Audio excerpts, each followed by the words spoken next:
TikTok. Gavin. Welcome back! Resi 4. Another swashbuckler. Oh wait, wrong intro. I was thinking Resi 4. Where are we? Alright, Resi 4 streamer. well guys, Dive in, bro. I guess we're doing the ranking for my ranking. Tier list. Hey, basically. Tier listing all of the movies I saw for the first time in 2024. Let's just get right into it, I guess. You know, we got S, A, B, C, D, F. As it should be. As it should be. I didn't say that in my video. I regretted not saying as it should be because there's a lot of videos where they have like E tier. If you tiers. that opinion is E tier. Some people put in G tier. Some people have T tier, bro. That is unacceptable in some people every. have X tier. That's like terrible. Well, let's get into it. We got a lot of movies to talk about. I say just do them in order. Let's just do them in order. Well, we're starting off with the last movie I watched in 2024 on New Year's Eve, right before midnight. This is 28 days later. I thought this movie was awesome. I think the opening is incredible. The first two acts of this movie are the best zombie media I've ever consumed, bar none. It loses me in the third act, though, and I won't spoil it because I mean, you guys should totally watch it. Because it gets a little bit more generic and it's just not as interesting, and I hated that because the first two acts are so good. It's got, like, it introduces the idea of, like, running zombies. Like, that wasn't a big thing before this movie. This one has it. Very scary.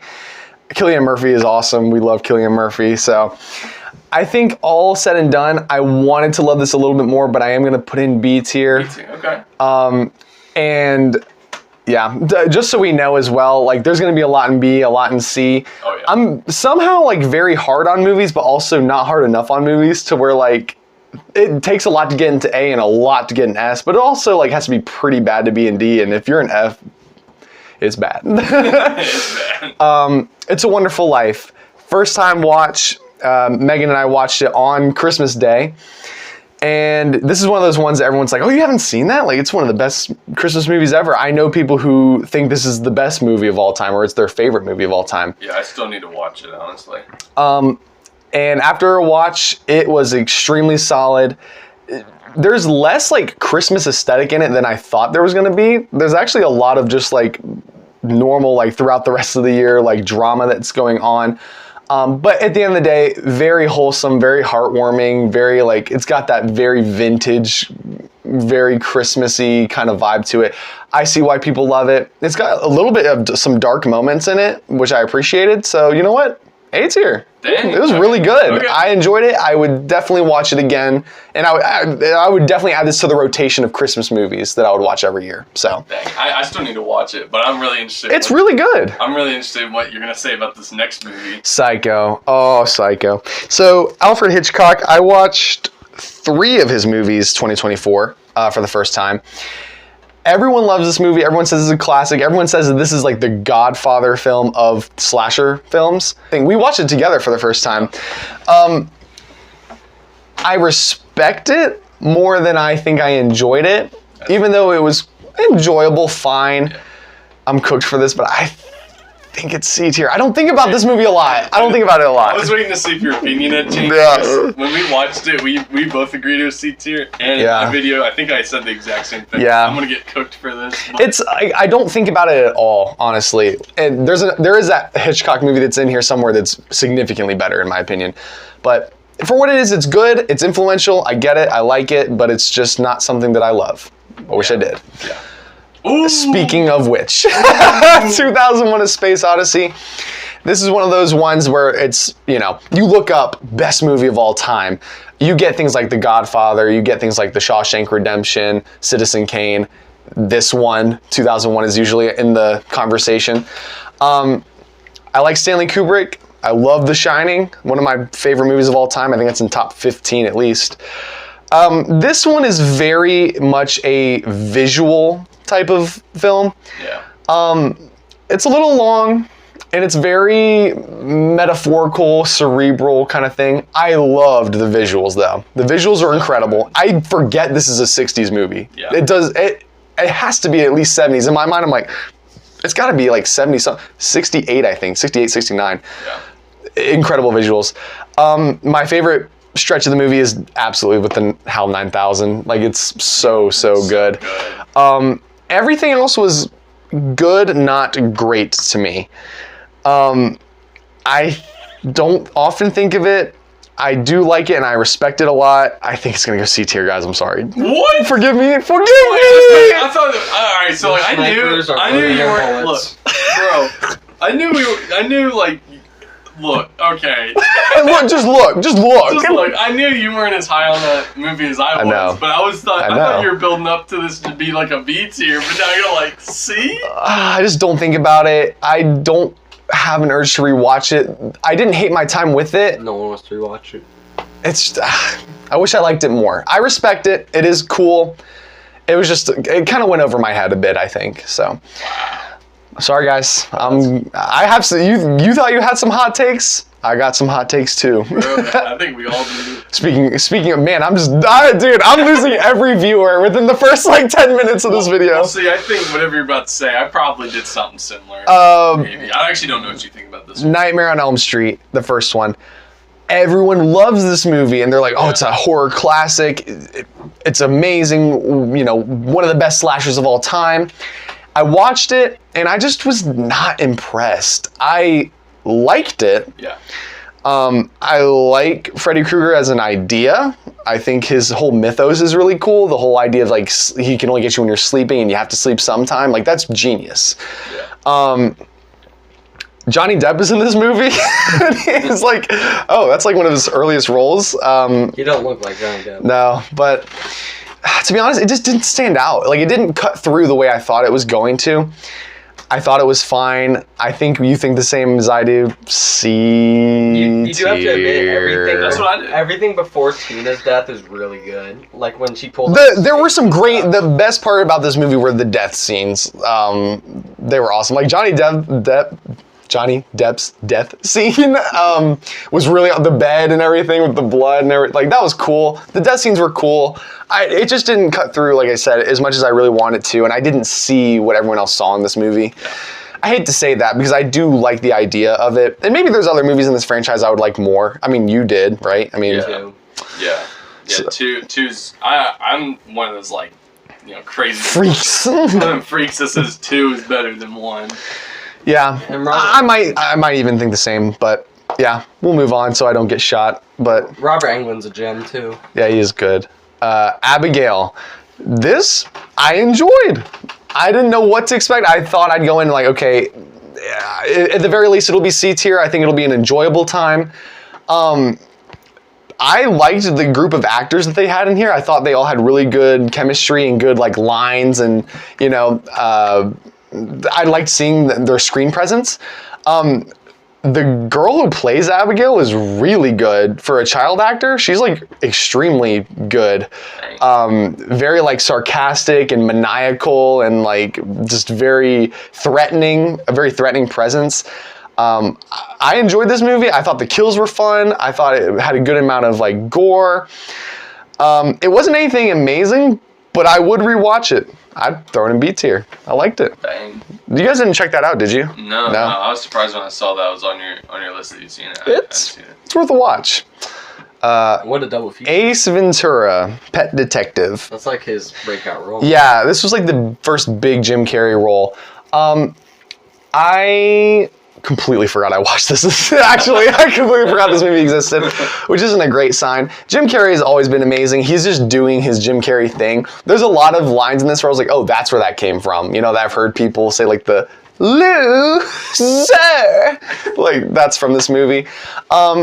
It's funny, and seeing him is the best part of it, but like the story is so strange. It's like a dolphin mascot for a football team gets kidnapped and he has to figure out where it is.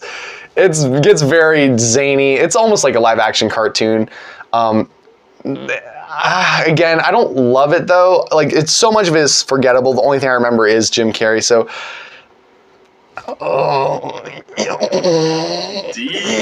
Wow. Sorry guys. I didn't care for this movie that much, to be honest with you. I would rewatch clips of Jim Carrey's performances online before I would watch this movie, if that makes sense. Wow. It's whatever. Wow. Ooh, guys. Oh boy. Ooh. That's a good one. I'm so glad we get to talk about this. That's a juicy. Alien Romulus. I thought this movie was incredible. I thought this movie was so great, so fun. I went and saw it in theaters with a couple of coworkers. We had an absolute blast. So much so that the very next day I went and saw it again in theaters with our dad, and I loved it just as much. 2 days in a row. I love the Alien franchise. I think I was so wanting this to be more of an aesthetic and style of the first movie, second movie too. And it was. I think it delivered. I know the biggest areas of contention for this movie are the final twist, if you will. I won't spoil it, but I know a lot of people were like, that was a little too much, that was weird. I loved it. I thought it was awesome. I thought it was creepy, scary. I think that was the scariest moment I had in theaters in 2024. And I know also the digital resurrection of Ian Holm, as well as that was a big contention point. I think I can look past it a little bit because the deep fake does look a little sus. Yeah. But it's also, in my mind, it's like, okay, he's a damaged android. So he's like trying to appear human, but he's also a machine and he's damaged. And it works in my brain. It doesn't really bother me that much, the Uncanny Valley. This was the best 2024 release in my opinion. It's S tier. Of course it is. I loved this movie. I have it on 4K now. And I'm debating whether I like this more than Aliens, the second one. And I know that's crazy. I know that's heresy, and some people I'm losing you subscribers, Gage, because of me. But I loved it that much. I thought it was awesome. This is Annie Hall, directed by Woody Allen. Not my kind of movie at all. This is a rom-com, and it's got great reviews. It's very highly regarded, and I was like, you know what? I want to try something different. I was in the point in the year where I was like, I just wanted to try something different with film. Surprisingly, really good. It is a rom-com. It is funny, but there's a lot of stuff that sets this apart. So there's fourth wall breaks in the movie. There's parts where the actors will turn to the camera and talk to the audience. There's a scene where it goes full 2D animation, hand-drawn animation, which was fun. But it also has some deeper themes. The theme of the movie is what draws people together, what causes humans to want to be in relationships for as long as they do or not want to be. There's some pretty deep thematic elements in this movie that I enjoyed. Again, it's not my type of movie, but for what it is, it's really good. So I'd give it a B tier. Quite good. Okay, so these are definitely out of order. So this is Army of Darkness, which is technically the third Evil Dead movie. Yeah, talk about 3 first. Yeah, so I guess we're doing that. This is a live action Looney Tunes cartoon, bro, with an Evil Dead skin. That is the best way I can describe this movie. It is just goofy screwball humor, and it's not really my kind of thing. It's not something that I wanted from this franchise. I like the horror comedy mashup that the other first 2 movies have, but this one went full comedy. And I didn't really get down with it. It's just a little too goofy for me to want to go back to. So D tier. Sorry, guys. Moving on. Wow. Moving on. We're gonna brush past that one. Asteroid City. This is I think the only new first watch of a Wes Anderson film that I had in 2024. That's the only one this year? Yeah, because I'd already seen Fantastic Fox and Isle of Dogs and all that stuff. So, Asteroid City, man. Visually incredible, and you come to expect that from Wes Anderson, of course. Performances were good. The humor is very dry. The dialogue is very dry, very witty, but funny. I just thought that this movie went way over my head with the whole. It's a stage play, and then you have the people who are making the stage play, but it's being narrated to an audience by Bryan Cranston's character. So there's a lot of layers in this movie. And I think the themes of it just again, it really went over my head. So I didn't really understand what was happening for most of the movie. But I enjoyed it enough. I'd put this in C tier, honestly. I know you're a big Wes Anderson fan. Gage just fainted off screen for everyone who can't see. Off screen, Gage just got wasted, GTA style. Yeah, I like it enough, but I didn't love it. I wanted to like it more. Again, I just didn't really understand it. Sorry, Wes Anderson fan. Are you guys like gonna kill me? Yeah, we're communicating telepathically. Kill him. Sorry, guys. Awakenings. Okay, so this is based on a true story film. Robin Williams and Robert De Niro are your main actors here. I watched it because I love Robin Williams. Robin Williams is my favorite actor of all time. Very dramatic role for him. It's not like a funny movie at all. It's actually very sad. Again, it's based on a true story where these people with these specific diseases are kind of like in a comatose state where they're still like their eyes will open and they'll move, but they're not like cognitive at all. And Robin Williams is trying this experimental drug to try to get them out of it, and it works for some of these patients. And so it's like them, Robert De Niro plays a character who has been in this comatose state since he was like 12, and he wakes up as like a 30, 40-year-old man. And it's like, how do you cope with that? And this really happened. So very fascinating, very cool themes in it. Robin Williams was amazing.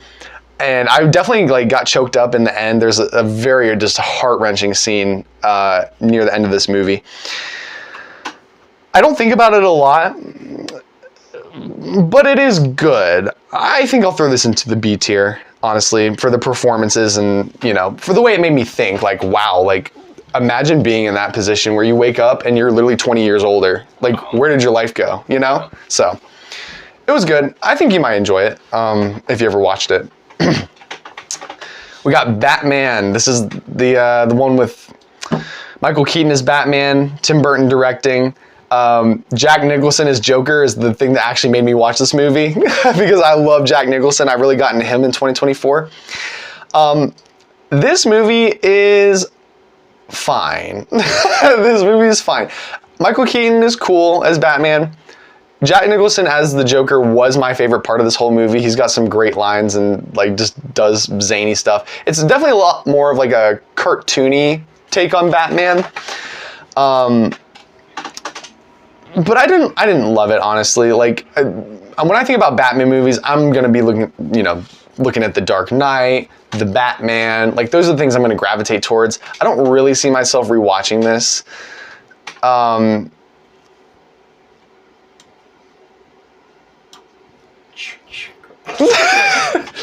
It's like a classic to some people. I know. Some people love this movie. Some people say it's the best or their favorite Batman movie. And full respect, there are great parts about it. Just for me personally, I just, it was very, very zany, I think is the best way to put it. And that's not normally what I go for when I want to watch a Batman movie. So I think that's really what it is. But we still got in this movie was you want to get nuts? Let's get nuts. So that's pretty good. Boy Kills World came out in 2024. Saw this in theaters. This is the only movie so far in my life that I've seen in theaters by myself. I enjoyed this movie.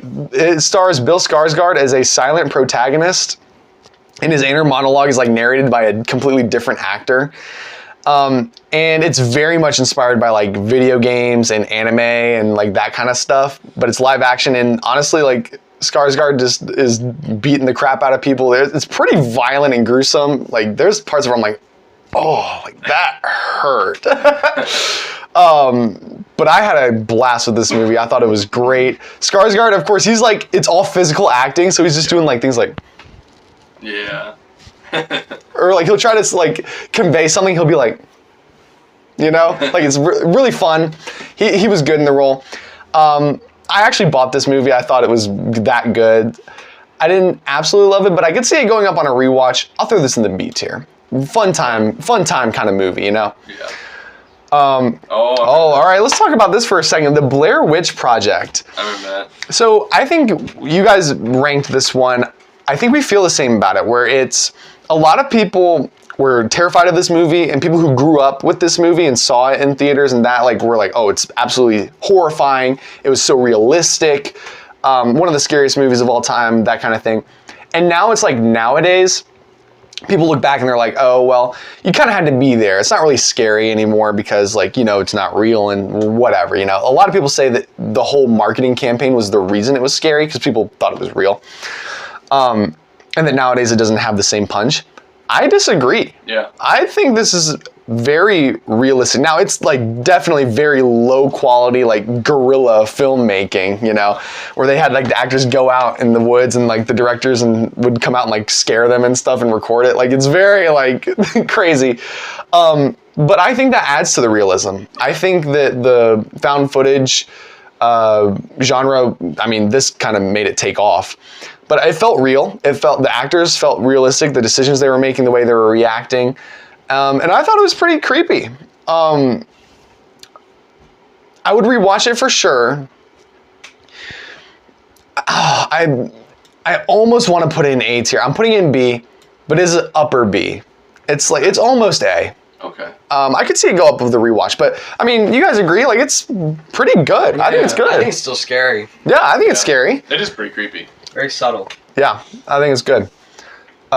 Carry On. Did you guys hear anything about this movie? It just kind of showed up. I didn't watch it though. Somebody said that. I saw a video where somebody said this. I forgot who, but like, they described it so well. It's like, for whatever reason, we all decided to watch this on like a Friday night, and like it got huge. It was it's actually, I saw an article where it's actually now one of the most profitable and successful Netflix movies, like Netflix made movies or whatever, ever made. Like everyone just decided to watch it. It's pretty good. I'm not gonna lie. It's actually quite good. It's an action movie action thriller, I'd say. Based in an airport, Taron Egerton is the actor's name, I think. He plays the TSA agent. Jason Bateman is like the bad guy, terrorist person or whatever, who's like he's like communicating through an earpiece to this guy. He was probably my favorite performance in the movie. I thought he was really good as a villain. It's, nothing deep. It's not a, deep thematic philosophical movie. It's very much a little bit of the dumb fun kind of energy. But for what it is, I enjoyed it a lot. I would totally rewatch it. It's got a little bit of a Christmas theme in the background, a little bit of like Die Hard energy, I think. I thought it was B tier. I would totally watch it again. Wow. When you see like straight to Netflix or like Netflix original or whatever, you normally think like, okay, that's pretty bad, but it was good. It's kind of crazy. You have Carry On above Nightmare on Elm Street in 2001. Guys, don't dissect the tier list. I'm already gonna get sued, killed, death threats, kidnapped. Just forget about it, bro. Don't worry about it. That is crazy though. That's wild. Yeah, this tier list is gonna be so cooked. Gabe's planning something. Yeah. Yeah. Casablanca. Oh, I've heard of that. So this is another one that's usually in the conversation of greatest films ever made. It's a very classical type movie, a little bit of film noir. It wasn't exactly what I thought it was going to be. I thought it was fine. There's so many lines in this movie where I've heard them in the cultural zeitgeist of people just quoting things. I'm like, wow, that came from this movie, and then 10 minutes later, be like, oh, that came from this movie? I think this is the beginning of a beautiful friendship. That came from this movie. Oh. Here's looking at you, kid. All sorts of lines. I was like, wow. So very iconic. I respect the heck out of it. It's well made. It's just not the kind of movie that I normally gravitate towards. So keeping up with our cooked opinions, I probably won't rewatch it. I don't really have a desire to. So, I'm just going to put C tier. This is bad. I've never seen it. This is rancid. Yeah, this is like the Sully. Anyways, the original Carrie. Guys, this was a good movie. I was surprised. So for context, I did a spooky season, Spooktober kind of thing, where in October I was watching just a bunch of horror movies that I've been wanting to get around to. And I had fun with that, but I watched so many 3.5 star movies, so many C and B tier movies, and it's fine, but it's I just want to watch something great. I'm so tired of 3 and 3.5 star movies. I was just bro. So I watched this near the tail end of October, and it surprised me. I didn't think it was going to be anything special, but wow. This was extremely well acted, very just sad. The whole story is very tragic, but also you're like, it's trending towards something in the end. And of course, like most people know, like there's the ending scene where Carrie snaps, and it's very good. Very well acted. I just thought that it was very compelling. I think that's the best word for it. It's like, it's, I know it's kind of a meme for people to be like, this is my Joker. But honestly, like, the idea of this character who's very shy, introverted, but she's good-hearted, but she just like gets bullied and put down at school, at home. Her mom is a psychopath and just like locks her in her room and stuff. It's like, no wonder she snaps in the end. And so like, it's low key in the end, you're like just rooting for her, just like, just kill everybody, you know? But yeah, I really liked it. This is gonna be an A tier. I really enjoyed this movie. Wow, way better than I thought it was gonna be. Yeah, I gotta watch that. Yeah, you should totally watch it. Apocalypse Now. This, I'm really due for a rewatch on this one because I thought the visuals in this were incredible and it's very psychological. You think of a war movie and there's a certain thing that pops into your head, right? Like you think of a war movie, whatever. This is a war movie, again, it's very psychological. They're very much like it's the main character trying to retrieve this guy who's gone AWOL, a soldier, general, or whatever, who's just, you know, gone turncoat or whatever, and it's like, go bring him back. And they're going down this river. And like, it's like the longer the movie goes on and the further down the river they go, it's like the more insane things get. It's like they're going down sanity. It's kind of like a metaphor, I thought, of just like, they're just losing their minds. And by the time they get to the end of the movie, it's like, what is happening, bro? Like, what? There's like this whole tribe and they're like worshiping the AWOL guy as like a god and everything. It's crazy. But I kind of liked it a lot. Again, I needed to rewatch it. It's a little long, and I want to get some more solid feelings on it. I am going to put this in B tier, but there's a real potential of this going up in the future. So I'd recommend it. I'm not crazy about war movies. I watched a few on this list, but this one might be my favorite that I watched this year. Oh, I can't wait for you to talk about this. Child's Play 3. I can explain. So this is a list of movies that I watched for the first time in 2024. I've already seen the first two Child's Play movies. I really liked the first one a lot, actually. But Gage really wanted me to watch 3, and so we did. And it was very random. The second one's a masterpiece. This movie is fine. I think Chucky is really, like, he's a fun character. Brad Dourif is like, you know, he lives in this role. You know, some of the one-liners are funny. The scene where like he scares the one guy and he has a heart attack and dies is really funny because he doesn't even touch him. He's just like, okay. Yeah, he's like disappointed. The scene where he gets put in the dump truck, he's like, ah! Like, there's some good scenes. Overall, though, I do think that the first two are stronger movies, and I'm not really itching to rewatch this one. I'd put this in C tier. Entertaining enough, and that's about it. That's fair. I think that's where I put it. Yeah. Do you usually rank this one like lower with the Child's Play movies? Mm-hmm. Yeah. Yeah.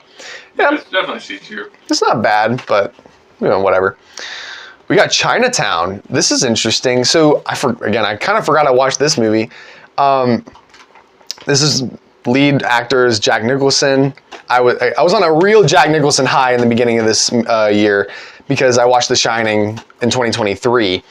And I was like, wow, this dude can act. And it's very easy to see why he's regarded as one of the greatest actors to ever do it, you know? Heard a lot about this movie, decided to check it out. It's very much inspired by like film noir, detective kind of stuff. I didn't love this movie. A lot of it was forgettable to me. I was intrigued enough, but I did really like the ending. The one thing that stuck out to me, this whole, like, when I think about this movie, I think about the ending, where one of the main character's partners is like, forget it, Jake, it's Chinatown. And it kind of just embodies, like, I wasn't ready for that, and I was like, wow, so Chinatown, like, there was a lot more going on under the surface of the mystery. The mystery itself is like, deals with like a lot of scummy people and whatever, but like there's a lot more like, again, under the hood. I almost feel like I need to rewatch it to get it more. I am going to put this in C tier. and I know that's a hot take because many people will say that this is one of the greatest scripts ever written, one of the best screenplays. And I'm not hating, if you like any of these movies, more power to you. No judgment. But for me personally, I just didn't really connect with it. But I do think that last line really got to me, and I think if I rewatched it, I might like it more. So we'll say that. This is Chronicle. Dude, this was a good movie. This is maybe like one of the more surprising movies that I saw. I don't know how I even got on this like train of like seeing this movie. I think it's because I was watching someone talk about that movie Brightburn that came out a couple years ago, where it was like a horror movie, but it was like Superman gone bad kind of thing. I was just really fascinated by that, but people kept saying, it's not that good. If you watch Chronicle, like that's a better version of the story. And I was like, oh, okay, sure. I'd only ever seen this poster before. I didn't know anything about it. But it's about three like teenage high schoolers who get superpowers, essentially. The power of like flight and super strength. And it kind of just plays that out in a really fascinating way.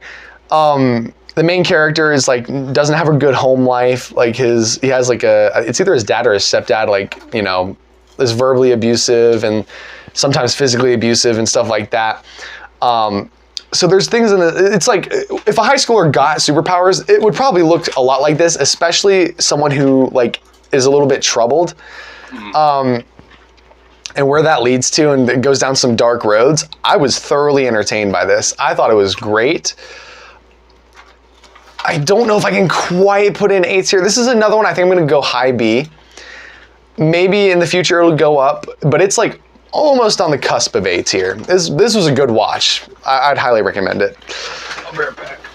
Oh, Gavin, we lost Gavin to the void. I'm joining the chat for a little bit. Tag in.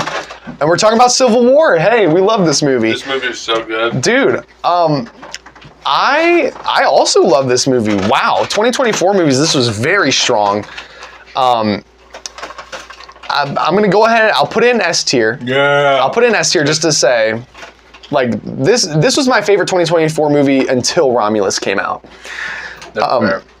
I think we feel the same way. Like, I don't understand a lot of the hate behind this movie. Agreed. A lot of people thought it was polarizing because either A, it didn't pick sides, which even if it picked sides, it would make people mad anyway. I think it would make people more mad. Yeah, and then the point of the movie would change.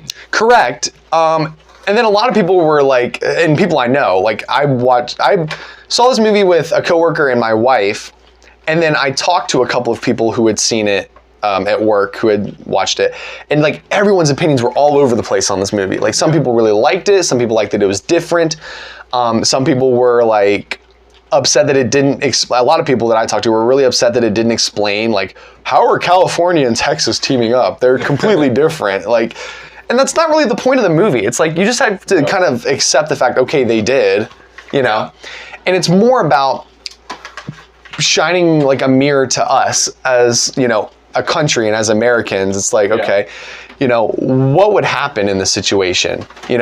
Like what types of people would emerge from this situation? You get, those freak people who, what's the actor's name? Jesse Plemons' character, who's just like, he just wants to kill people that don't agree with him, like that. You get lunatics like that, but then you get people like, when they were driving through the one, like, they have like the Winter Wonderland theme, and they're having a sniping battle, and the main characters are talking to the guys who are sniping. They're like, well, why are you fighting? Why are you shooting? And they're like, they're shooting at us. It's like they've lost what they're even fighting for, They're just trying to stay alive. I thought so much of that was so good. It was really good. Man, super compelling. And I think you agree with me, Alex Garland went the perfect route, in my opinion, with making the main characters war journalists. People didn't like that, but I liked it. It was perfect. It was perfect. Because it puts them on neutral ground, where even they're interacting with people from both sides of the conflict. Yeah. And it allows them to do so in a way where they're not like being antagonized all the time. Yeah. Of course they are, but I think it's the same thing with the director too. It would almost be like he had a side if they were on either side. Right. So Gage and I feel very similar. I thought it was executed extremely well. With some fantastic visuals, great use of licensed music. Yeah. Oh, soundtrack's so good. Dude. Yeah, I mean, I don't have a lot of complaints for this one, honestly. I mean, I came out of the theater and was like, wow, that was incredible. It was. So, S tier for sure. Very strong S tier. You want to switch game? Yeah. That's funny you joined me just for Civil War, where you're like, yeah, that was good. That was good. That was good timing. Literally, Civil War is where I joined up. We got, this is City Lights, Charlie Chaplin movie. This is one of those like silent films where, you know Charlie Chaplin, if you saw pictures of him, you would recognize him with the mustache, and he's like the very slapstick, black and white silent film actor. But he also does like to throw in some like heart and themes into his movies, and he usually directs, writes, and stars in all of his movies back in the day. So he has like all the creative freedom, which is cool. I don't think about this movie that often. I know a lot of people say that this is like his magnum opus, this in like modern times, or like the ones that everyone says are his best. I thought it was fine. I thought it was funny in some ways. I thought it set a template for like a lot of rom-com storylines, and especially like the way they end. Like I can see that template like moving forward in movies I have seen. I'm like, oh, okay, like this like started that because it came out in the whatever 30s, 40s or whatever. So I respect it more than I like it. Again, I don't think about it like at all. C tier for me. I'm cooked, guys. I'm cooked. It's over. Now we have Color Out of Space. Okay, so this, I went on a little bit of a Nicolas Cage binge. I was like, I don't know what this is. So I think I did know. The two actors that I like went out of my way to watch films that they were starring in were Robin Williams, who's my favorite actor of all time, and Nicolas Cage, because I just think he is one of the most entertaining actors working today. I wouldn't say he's one of the best actors, but he's always, like, in my experience with him in the movies he's in, he never phones it in. No matter how insane or bad or whatever kind of movie he's in, he's just always going 100%, you know? Yeah. And I respect that. This movie, so I did not know this going in, but it's actually based on a, what's the guy who does the cosmic horror? Are you talking about like the Videodrome guy, David Cronenberg? No, like a writer. It's a type of horror that's like unexplainable. You know what I'm talking about? Lovecraft? Yes, H.P. Lovecraft. H.P. Lovecraft, but then H.R. Geiger. H.R. Geiger, yeah. That's another one. H.P. Lovecraft, this is based off of one of his writings, one of his like stories or short stories or something like that. Yeah. His idea of horror was something that the human brain cannot comprehend, which is fascinating. And so you get that, and you pair Nicolas Cage in the starring role, you're bound to have some fun, right? Crazy. I thought this movie was all over the place. It's interesting. There is a scenario that happens in this movie that was very disturbing to me. Like it happened, and like you're looking at it, I'm just like, oh, like I was like, there's some types of horror and, gore and whatever. I'm like, oh, like this is fun. Like we're having a good time, like, oh, that's a crazy kill. This was just the kind where I was like, this is uncomfortable. Like, I don't like that. So like, it was very visceral on that level. And Nicolas Cage, bro, like, he's just being, like, he's playing pretty straight for most of the movie, but then, like, near the back half, everyone, like, it's about a family on a farm out in the middle of nowhere. Something falls out of the sky on their farm and gets into the water and affects them, and then they just kind of start to lose their minds, essentially, is what happens. That's, like, the basic premise. Nicolas Cage, bro, like, there's a scene, I need to show you this clip, because you will laugh, where he's going full Cage, and he's just like... Get out of my way. How about I get out of your way? Like, he's just like, I'm like, oh, he's doing it again. That's awesome. I don't know what to rank this movie, honestly. I think about it. I would rewatch it. It's just so strange. I don't know. It's between C and B. It sounds like a B tier to me. Throw it in B. Why not? Why not? Why not? It's weird enough. It's unique, that's for sure. Some of the CGI in it is like not great. You can tell like they were kind of stretching their budget when they were trying to pull off some specific scenes. I thought it was I thought it was watchable. Oh, this next movie, I always want it to be better than it ends up being. I couldn't have said it better myself. Again, Robin Williams, dramatic acting about like the meaning of life. This should be S tier. Yeah. This should be S tier. Should be. And it's just not.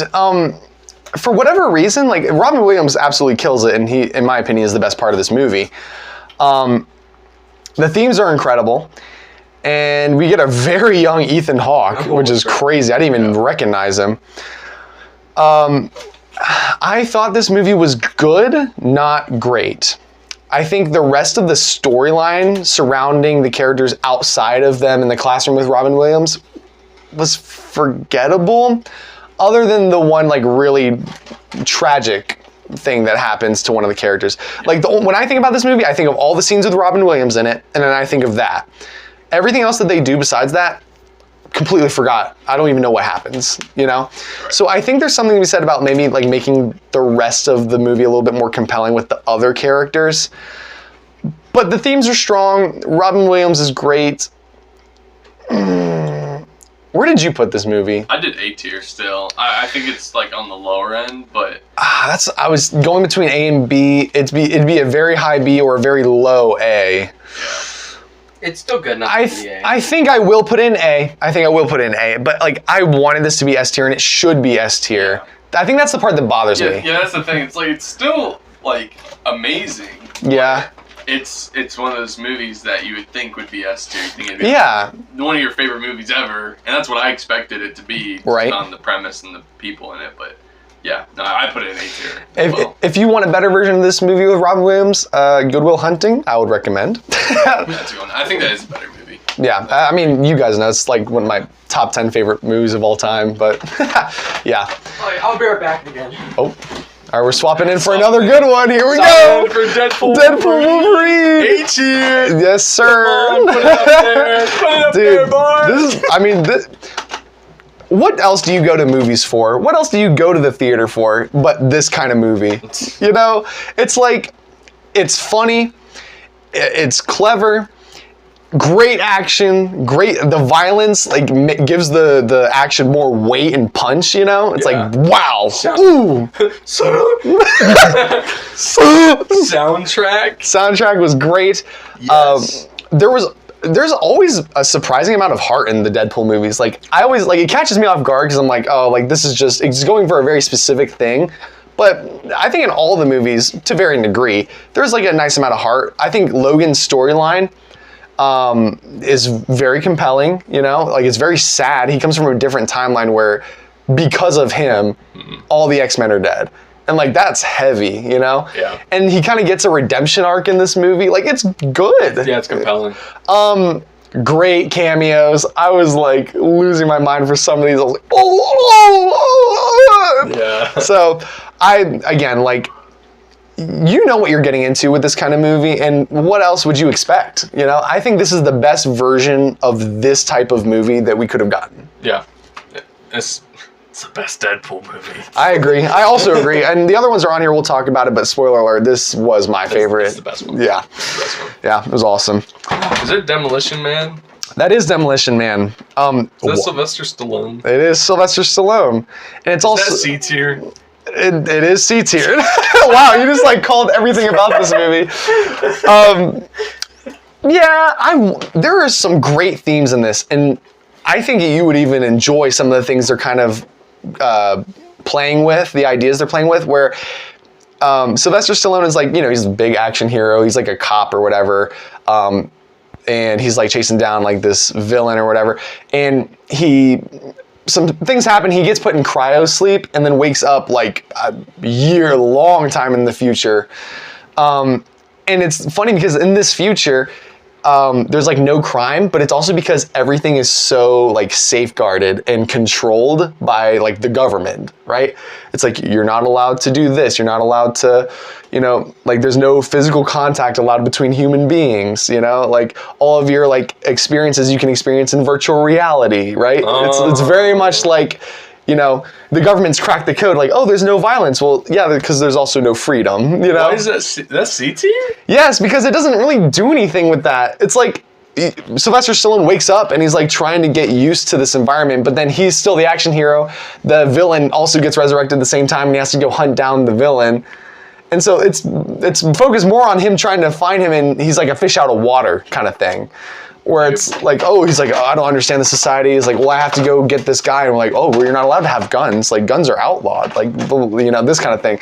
So, great, like, there was a version of this movie that would have been amazing.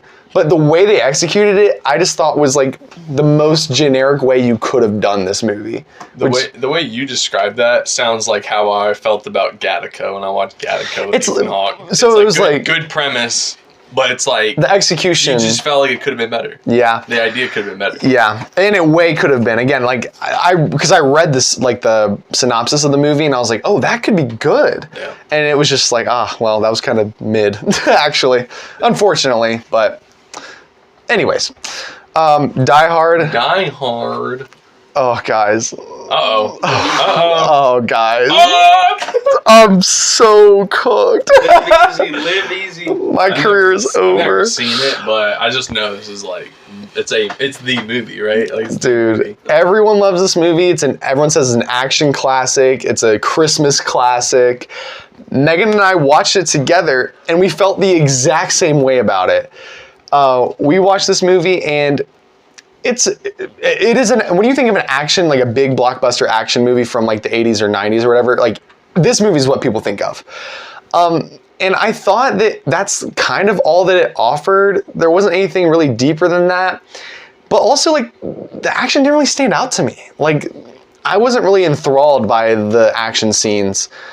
I just wasn't very invested in the characters or really compelled in any way. Like, it just didn't click with me, And Megan felt the same way. She was like, yeah, it was like fine, like just kind of generic. And I know people are gonna like kill me, bro. Like, people are gonna find my house. I'm scared. I'm looking at the camera to see if they come out. People are gonna find my house, but I'm waiting to see if they come out of the camera and come after you. I will say though, Bruce Willis is the best part of this movie, and he gets some one-liners in here that are really funny, like the yippee-ki-yay, motherfucker, or what's the other one? My favorite, the part I laughed at the most is when he's crawling through a vent, like a ventilation duct, because he's like avoiding the terrorists. He's trying to like get the upper hand on them, and he's talking about how his family invited him out to have Christmas together. And he's like, come back to the coast, we'll get together, have a few laughs. And he's like really mad. It's really funny.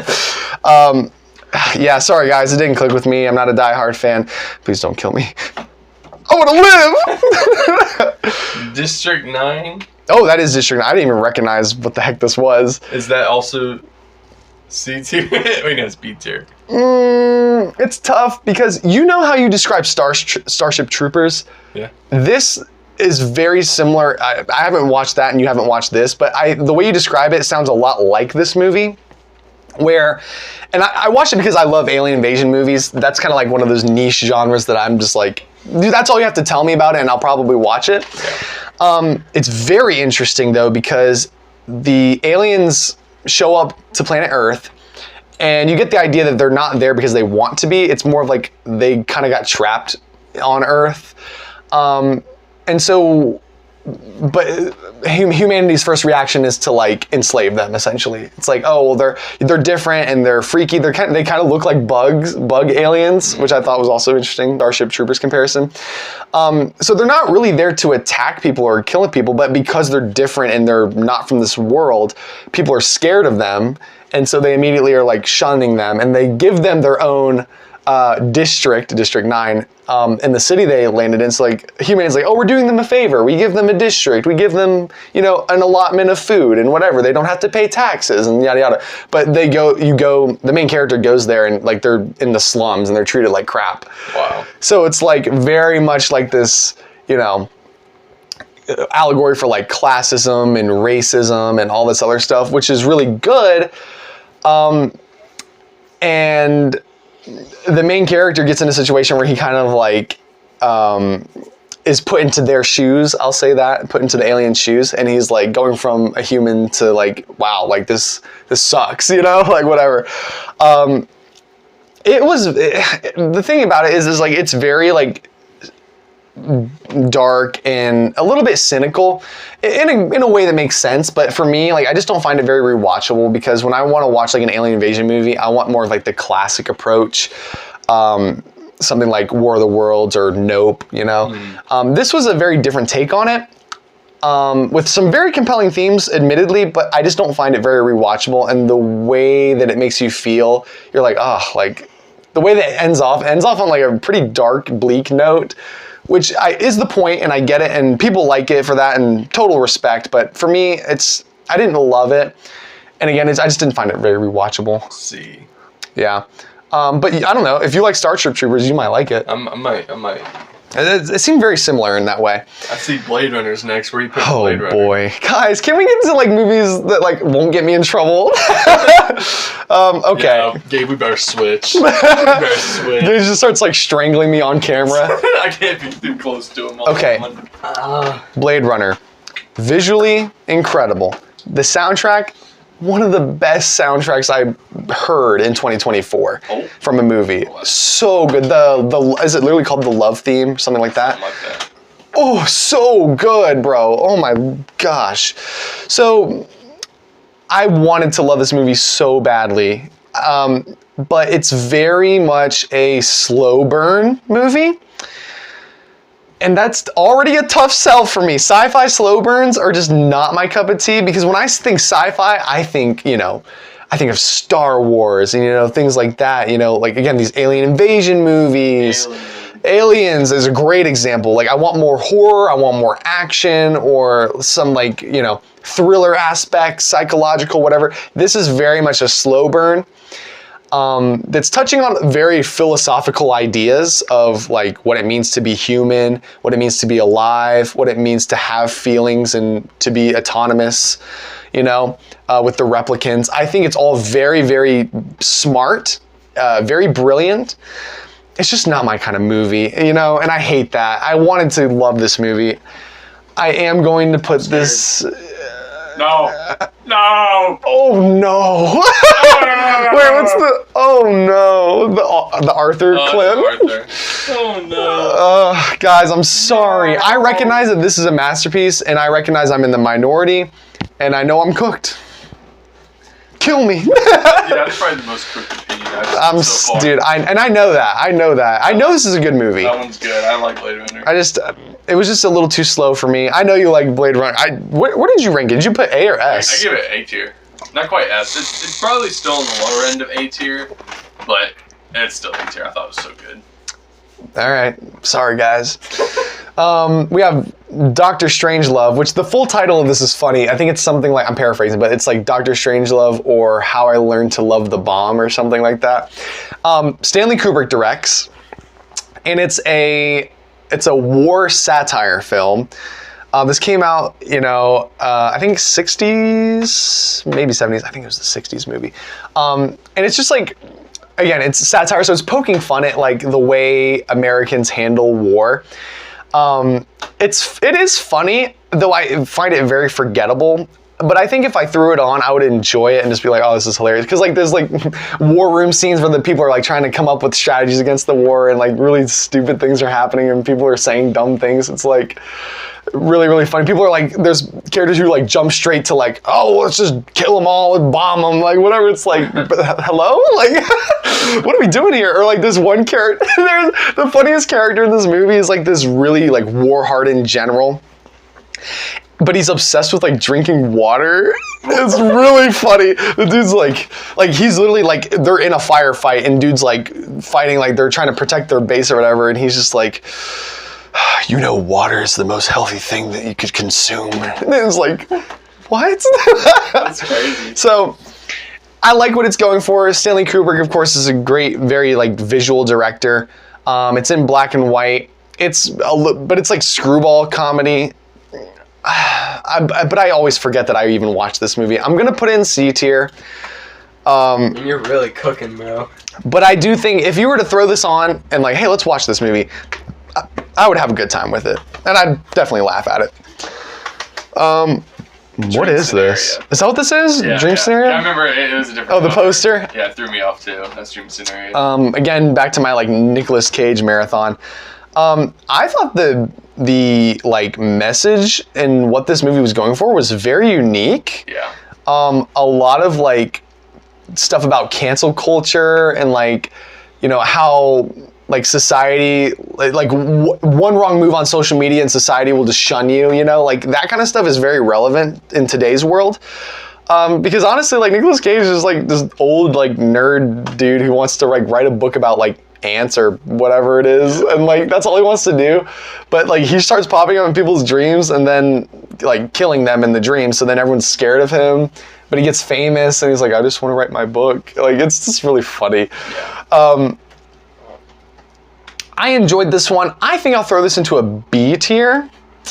I didn't love it. I also think that the very tail, like the tag of the movie where like they have like this futuristic technology was like quite a big jump for me. You know, like, okay, I can buy like, people talk about the suspension of disbelief when you watch movies. It's like there's a certain level where you can like, okay, I can accept that. I can accept, okay, people are all just dreaming about Nicolas Cage for some reason, whatever.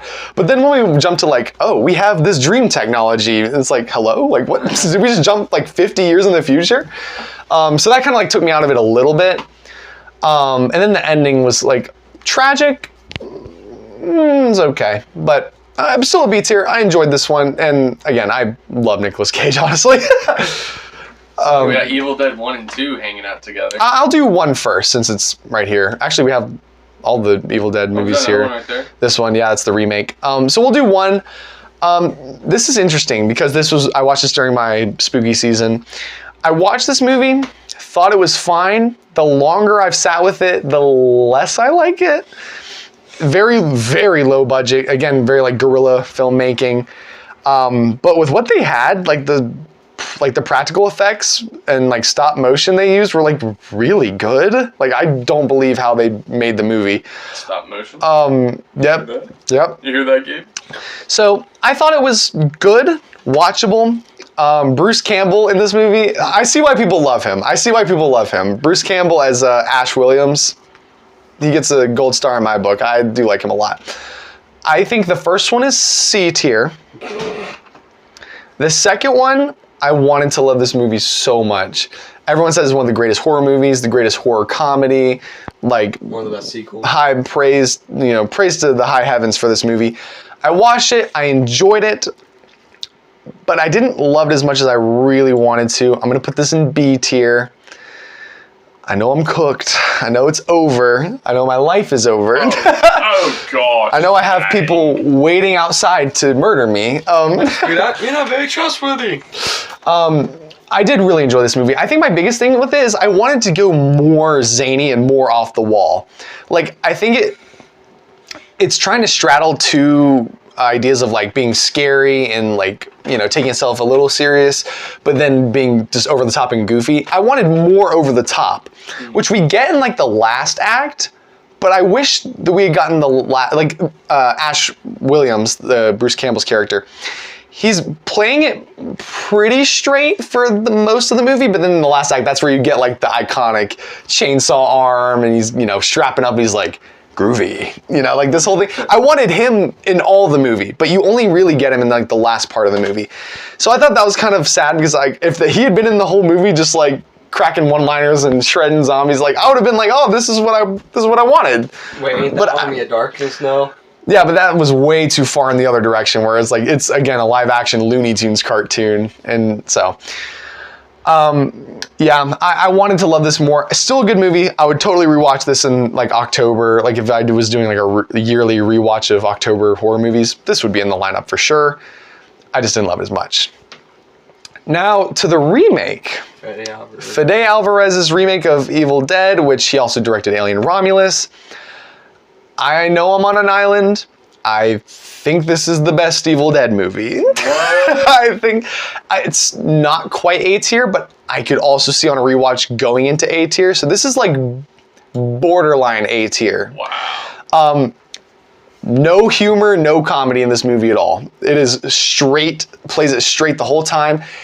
And it is, but I think the entertainment comes from the fact that it is way over the top with the violence and the blood and like it is crazy with that amount of stuff. And I love that. I was like, oh dude, like what is happening? Like, you know, limbs are coming off, people are like getting like just mutilated, and like the last act, like the climax of the movie is like metal as heck because there's like blood raining from the sky. I'm just like, dude, this is awesome. This is so awesome. And I also thought that there was a really cool, you know, through line of the movie of like drug addiction, where like the main character is a drug addict, and they take her to this cabin in the woods to like kind of detox, which is a good reason for them to be there. Like it's not just like, oh, they're just there because they're on vacation, you know? Like that's a good reason for them to be there. She starts noticing things that are going wrong and they don't believe her. Makes sense because she's a drug addict.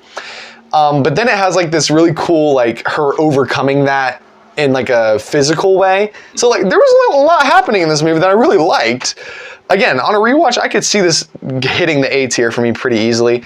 Again, I know. I think it's the best Evil Dead movie. I have not seen Rise, that's not on this list.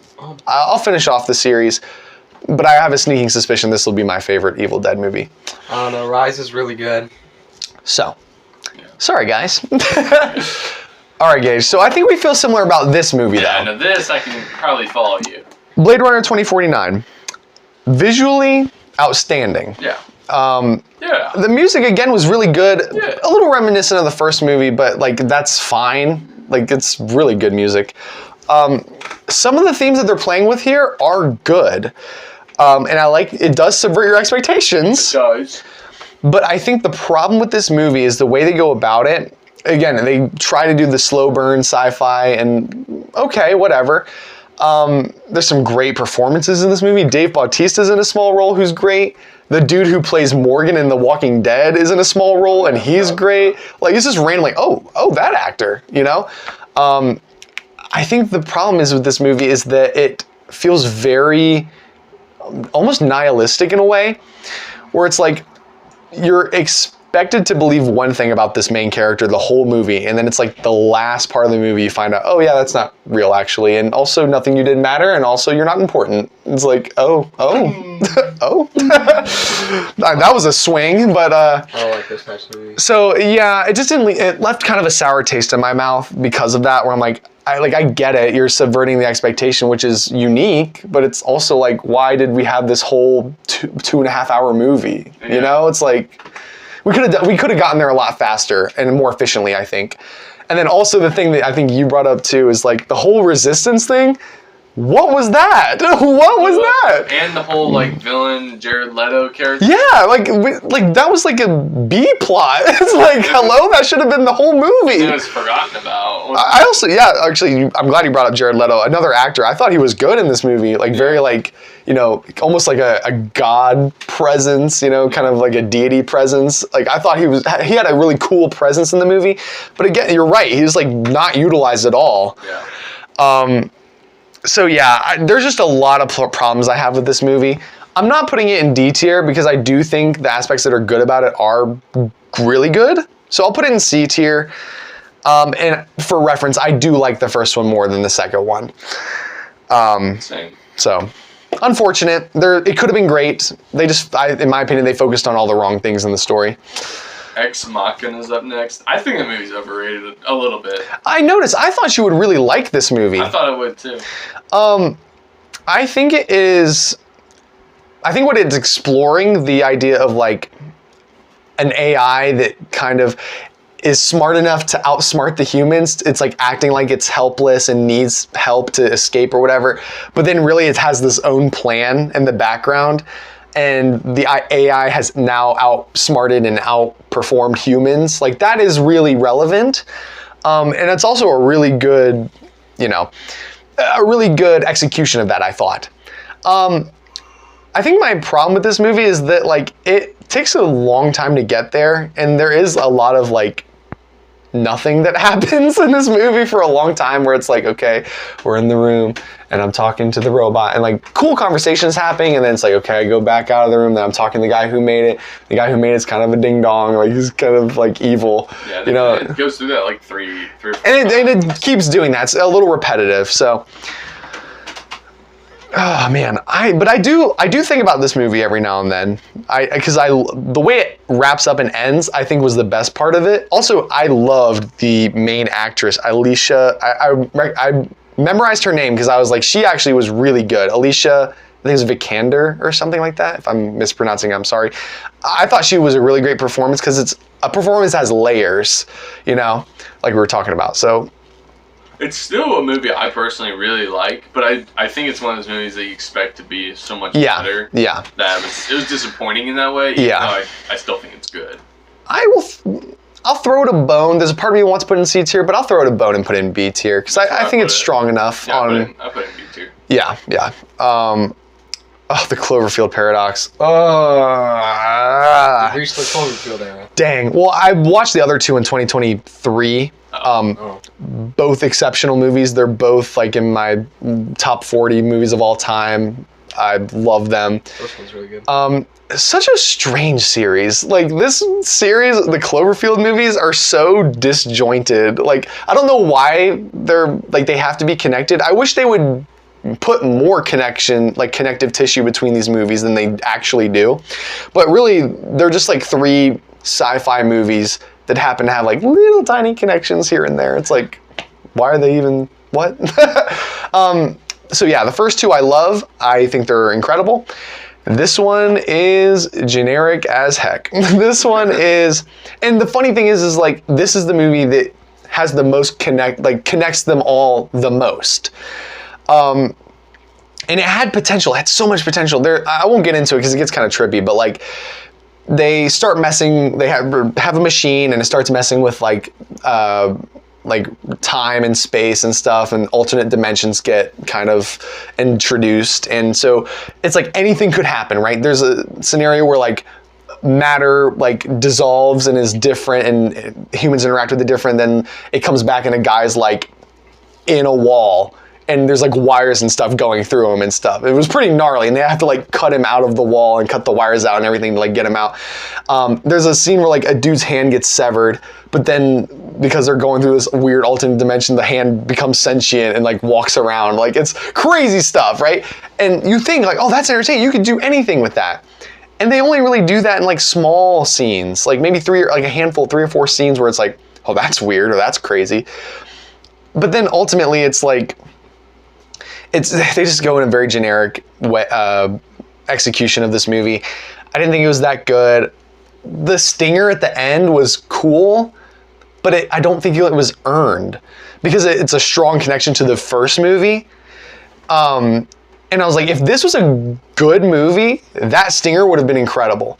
But instead, we have a mid-generic movie with a stinger that's like, you didn't earn that, okay? So I'm gonna put this in C. It's not unwatchable, so it's not quite D tier. I was highly disappointed though. Oh, sweet Lord. What is it? Strap in, boys. Fast Times at Ridgemont High. What is that? I hated this movie. I had heard people talk about. People generally like this movie if you look at reviews and, you know, averages on Metacritic and Letterboxd and stuff. Dude, it's like a hangout movie. So it's one of those movies where like there's not a strong plot driving the movie forward. It's a hangout. It's more concerned with like the characters interacting and, you know, getting through the scenarios that they find themselves in. Like it's that kind of thing. It's not the type of movie that I immediately gravitate towards, but I was like, whatever. The main reason I watched this is actually really funny. I'm a huge fan of the Vans shoe. That's my favorite shoe company. And they really like took off after this movie came out because their checkered slip-on was prominently featured in this movie by one of the main characters. I was like, oh, it'll be cool to see the movie that kind of made my favorite shoe brand take off.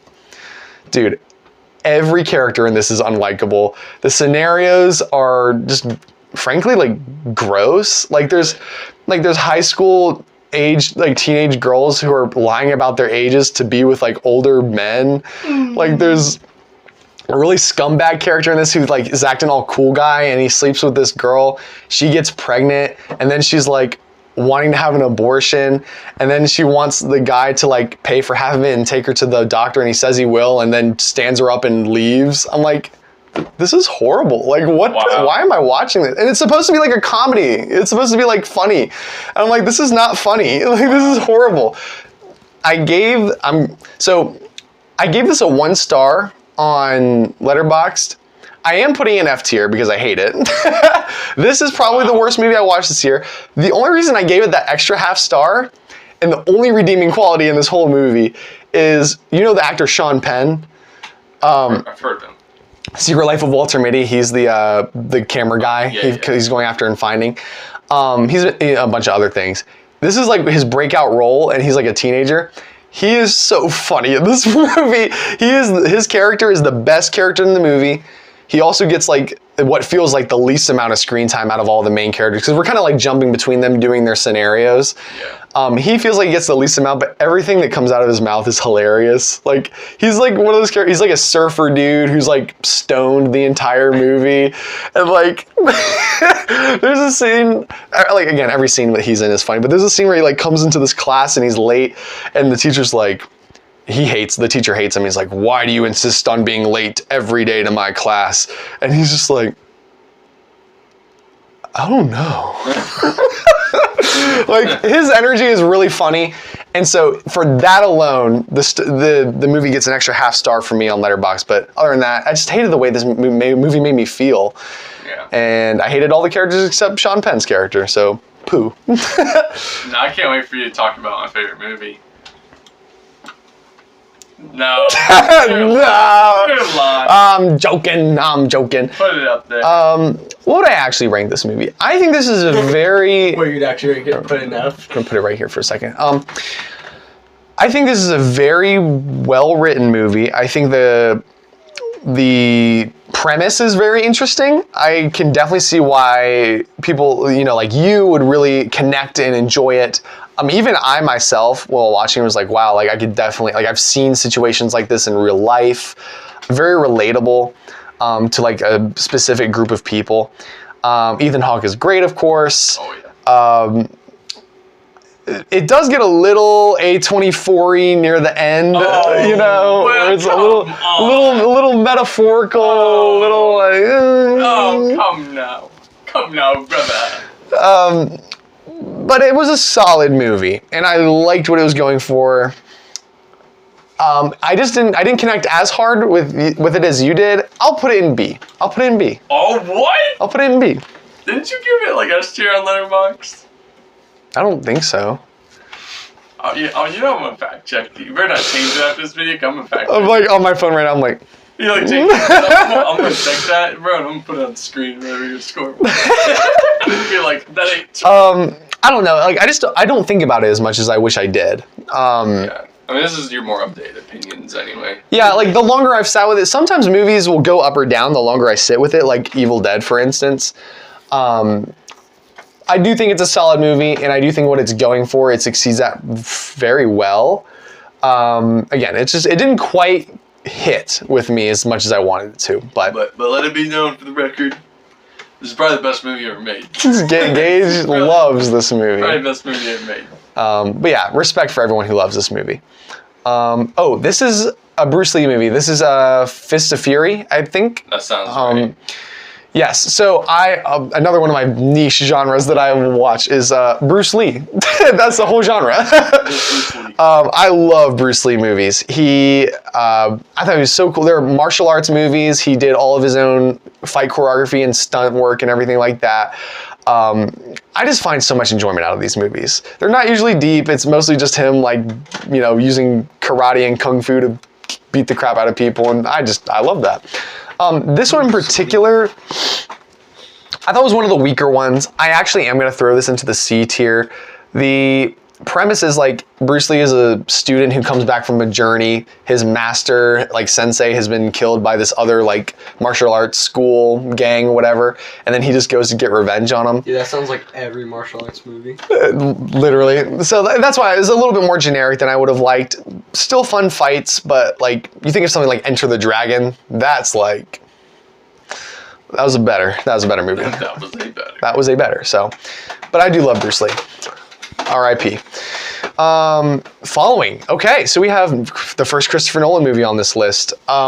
I've seen most of his movies beforehand, so there's not a ton on this list, but Following was his very first movie, micro budget, like between $6,000 and $10,000 he made this movie for. It's not amazing or incredible, but I think the main thing is like with the budget he had, he used every cent, every penny of this budget he used. You can also see like it's kind of like a demo reel of what Christopher Nolan would become. A lot of his ideas of, using some, using time to his advantage, using storytelling. He uses scenes like out of order to like build suspense and intrigue. It wasn't incredible. This is either a top of C or bottom of B situation. I don't find it very rewatchable, but I very much respect what he was able to do with it. I'm going to put it in C, but just know that like I was very impressed, and this is borderline B, but we'll leave it there. Is this Deadpool 1 or 2? That's Deadpool 1. Okay. Deadpool 1, solid. Very funny. I mean, it's incredible this movie even got made. And Ryan Reynolds is like one of those like perfect castings, it's like no one else could be as good as he is in this role. I enjoy it. Not super amazing, not quite A tier or anything. Very enjoyable time though. Friday the 13th, butt movie, bro. This movie's butt. Yeah, I've heard it's one of those like horror originals that dude, great. It's not good at all. It's not quite F tier, but it is so like, oh Lord, it's so boring. The kills are uninspired and generic. You don't even get Jason in this movie. Spoiler alert, I guess. But Jason is not really in this movie. You don't get hockey mask iconic Jason. That's only like the third one. It's like, why would I ever watch this movie again? It's one of those like, I don't know how this made a franchise. I literally don't. From watching this, how did this movie spawn a franchise, and what arguably is the most iconic slasher villain of all time? Like, this movie's not good. It's just generic and pretty boring, actually. So, D. I can watch part 2. Full Metal Jacket, another Stanley Kubrick movie. His version of a war movie. It's in 2 parts. First part is in like the boot camp, like in basic training aspect, and the last half is like the actual war. A lot more psychological than most war movies. Also a lot funnier than most war movies. The first half is like some characters are getting like psychologically abused, but then like it's also really funny, some of the stuff the drill sergeant says. I enjoyed it enough, but I think I need to rewatch if I'm going to put any higher than a B tier. But it was good. Furiosa, is this I think all the Mad Max movies on here? I think all of them are on there. I couldn't remember if I sent them all to you, but so I watched the entire Mad Max franchise in 2024. It's weird that we're starting with Furiosa, but this one, it's weird. Again, it's weird they're starting with this one because this is the one I have the most complicated feelings towards. But I'll just say that I think it's too long. I love the Mad Max franchise. I love the Mad Max world and the universe. I think Furiosa is a great character in Fury Road. I think she's cool in this one, but we spend like a lot of time on her as like a young child. Like Anya Taylor-Joy as Furiosa is not in the movie for like a good like half hour or so. Like we spent a lot of time on her as a child. It's still good. I still like it. We're gonna put it in B tier. The main thing that holds this movie back is the fact that there is more CGI in this movie than any other movie in the franchise. And the main thing I love about these movies is the realism and the practical stunts and the real cars wrecking and real people jumping off of moving vehicles. It's like, whoa, like that's crazy. They're really doing that. And there still is that in this movie. It's just, there's more CGI than any of the other movies, and it's noticeable, It's not bad CGI, but it's like when you're looking at real stunts and you look at the CGI, you can tell which is which. Yeah. And it's like, that kind of, it takes me out of it. I'm not usually that guy. Like I'm usually, if I see bad CGI, something like Color Out of Space, the CGI is not that good, but it doesn't take me out of the movie. It takes me out of this movie because the series is built on practical effects and stunts. So it's unfortunate. I still like it. It's still good. I just wish it was shorter, and I wish we had more practical stunts. It would have made it a lot better. Fright Night, completely forgot I watched this movie as well. That movie seems good. Good practical effects, but honestly, I forgot everything about the story. That's a hot take. I feel Great practical effects though, and the vampire stuff was cool. I liked his little like evil buddy. I think his evil Eddie is literally his name. I just remember that because I said evil, but yeah. Other than that, like I just forgot a lot about this movie. It didn't stand out a lot as much to me, but it's fine. Maybe the most disappointing movie of the whole year. Oh, It was disappointing. dude, Godzilla x Kong: The New Empire. I am a huge Godzilla fan, for those who don't know. That is, oh my gosh, one of my favorite film franchises of all time. Even like I've seen like pretty much all of them, even the old cheesy ones. I love the cheesy ones. Like I'm down with that, Like it's just like dumb fun. Like let's just have some fun, whatever. But this movie, man, I'm gonna put it in C because it's still watchable. But when I go to a Godzilla movie or Godzilla versus Kong movie or whatever, like I'm expecting like big action scenes. I'm expecting, even if it's cheesy, like the story, like, it can be dumb fun or whatever.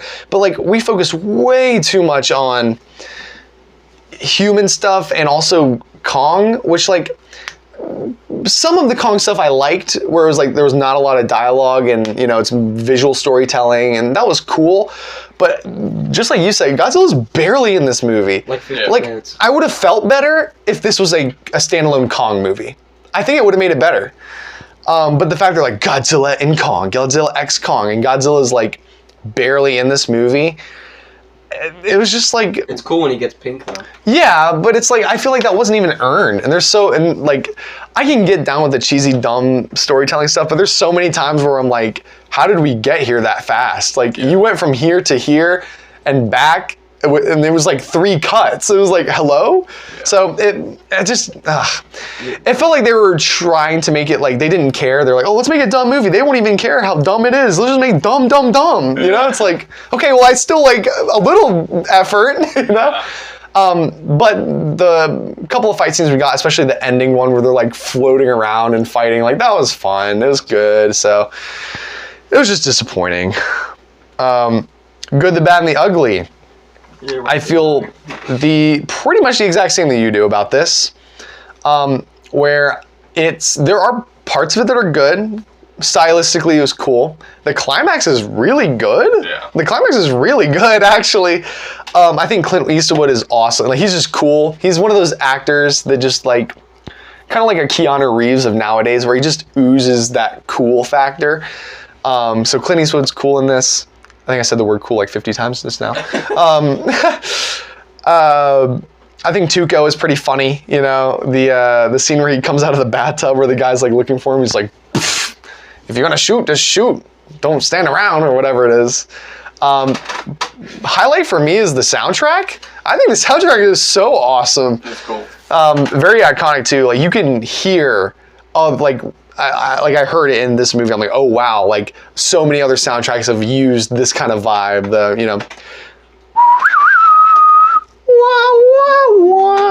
Like that's really good. So I do think it's way too long though. Way too long. It's like almost 3 hours, like 2.5, 2:45, something like that.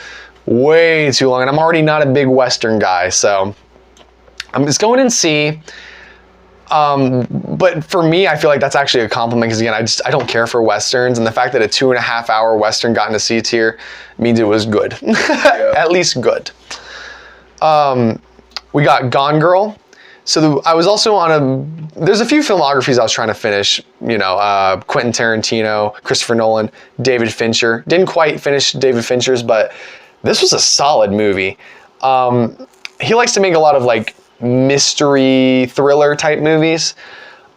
This one caught me off guard. I didn't think it was going to be as good as it was. I'm going to throw this in B tier. it has a lot of twists and turns in the narrative, which I appreciate. Like it starts off as one thing, and you think that's the whole movie. Then there's in the middle of the movie, a big twist, and you're like, oh crap! And then the whole perspective of the movie changes and like focuses on a different character. And I was like, what are we doing now? So it kept me guessing, which I appreciated. And there's also a lot of mental manipulation in this movie where like characters are getting other characters to do and say things, that they want them to. It's very interesting. So solid movie. Goodfellas. Everyone loves this movie. Oh, everyone says it's Martin Scorsese's best movie. Dude, you're gonna get cooked if you have it low, bro. I think it's very good. It is, again, it's a little long, but the pacing is pretty good. There's also some really cool, like, tracking, like, one-shot scenes that go on for a while. Acting was incredible. Of course it is. You've got Joe Pesci, Robert De Niro. Oh, God, I forget the name of the guy, the main character here. I'll think of his name, like, later in this video. But everyone does a great job in this movie. I'm going to put it in B. I didn't love it as much as I wanted to. But there's a lot of great quality. I see the appeal with this movie. I'm like, yeah, like, I can see why people think this is one of the greatest movies of all time. Just for me personally, I didn't quite get there with my opinions, but I was entertained. And like, mob boss movies aren't typically my thing, but I enjoyed it for what it was. Then we have the original Halloween, John Carpenter's Halloween. You're actually gonna get cooked after this. I liked this movie. I saw it in theaters. I got to see this movie in theaters, which was very fun. That was a cool experience. I went with a couple of coworkers. And you could tell like most of the people in the theater had like seen this movie many times. But it was a cool vibe, getting to see this classic in theaters. The thing is with this movie is I think it's quite good, but also it's been copied to death. Like the template of this movie has been used so many times to where I'm like, I have seen this before, I've seen this before, I've seen this scenario, I've seen this character archetype, you know what I mean? So I'm putting it in B because I did enjoy it and I did like it, and I think Michael Myers, like just his whole design, the mask, the knife, it's all very iconic, very cool. But at the end of the day, like it just, I know it was like original for the time, but I've seen it so many times nowadays that it kind of taints this movie's impact for me. So do with that what you will. Groundhog Day? Yeah. I'm not the biggest Bill Murray fan. There's just some, I don't know if you feel the same way, but like there's just some actors for me that I just don't click with as much as other people do. Bill Murray is that actor for me. I don't hate him. I think he has standout moments and standout performances in some films, but overall, like when I see Bill Murray on a whatever, like starring Bill Murray, that's not gonna excite me. I think his type of humor can be good, but it's also like he's just a butt to everybody, and like I get like it's supposed to be funny, but like I don't know. In some movies, like it's like, dude, why are you so freaking mean? This movie, I liked the last half of it a lot when he starts to like get depressed and everything. And then he starts to like kind of turn his life around, have a really good character arc. I think it was good. I would rewatch this movie. I'm just not crazy about Bill Murray, guys. I know, I'm cooked. Kill me, sue me. Watch The Hangover with Megan this year. This is another one of those like comedy movies that everyone references. This is the movie that has that scene with the guy with the equations flying around his head and everything that like everyone uses the gif of. There are some really funny parts of this movie. But it's also not, like, it's not usually the type of movie I would like gravitate towards, but it was a fun time. I thought the premise was funny enough. Characters were good. It's fine. We'll put it in C tier. It's fine. Oh, dang. Ooh, Django Unchained, bro. Oh, guys. Oh, boy. Scooby-Dooby-Doo. Woo! This is directed by Quentin Tarantino. Now, as I said, I'm not a huge Western fan. It takes a lot for me to like a Western. Like I said, it was a compliment for Good, Bad, and the Ugly to be in C tier. This movie, I was going into it expecting to hate it.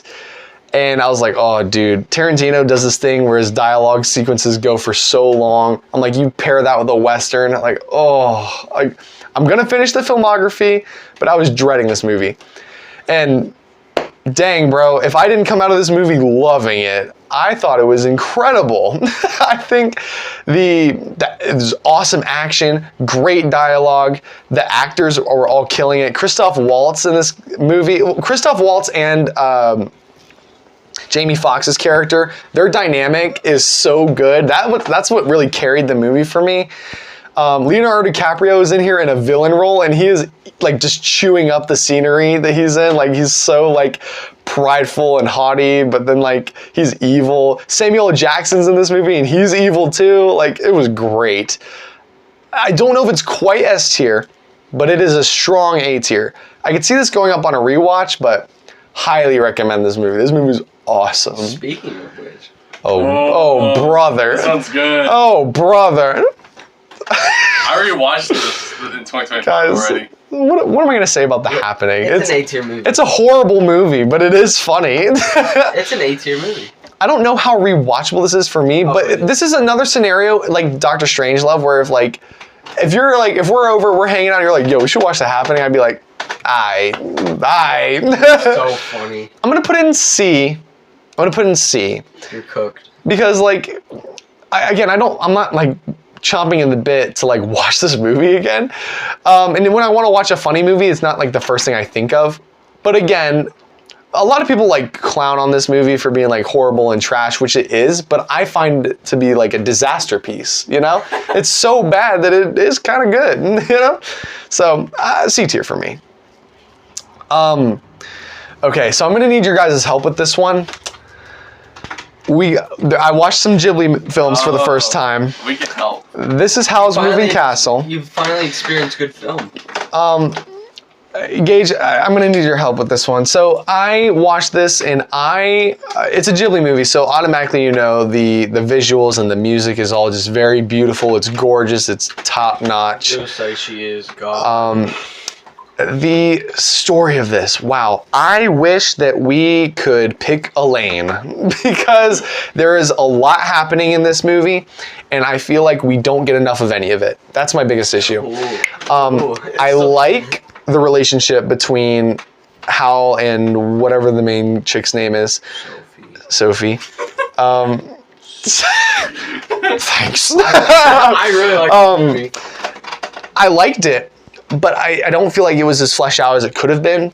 And then just everything else that's happening is like this big war that's going on. Like he's going into this alternate, like, was it an alternate like dimension or timeline or whatever? He's like fighting this war. And then he has this relationship with like this royalty people. And I'm just like, what? There is so much happening right now.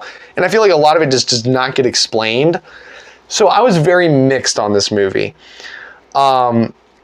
I don't know, like, what do you guys thoughts on this? It's so funny how like this movie's still like on Letterboxd. Like, is there other than like 4 Ghibli movies they really just haven't missed? Because this averages like a 4.4 on Letterboxd. It's huge. People love this movie, and it's one of my favorite Ghibli movies now after each rewatch. It's one of your favorites? Yeah, it's in the top 10 definitely. Dang. Gage, I think it's really great. I think in terms of like in general every movie ever, I give it A tier personally. I just give it A tier. Anyways, because I think the 2 main leads carry it really far. I don't always understand all of it, but I don't understand everything in every Miyazaki movie. I feel like that's part of what I like about them. I think if you're comparing to like other Ghibli movies and it's like a Ghibli list, I'd put it top 10. It would be more B tier for me. But in terms of all of them, I still think it's They amazing. hit every time.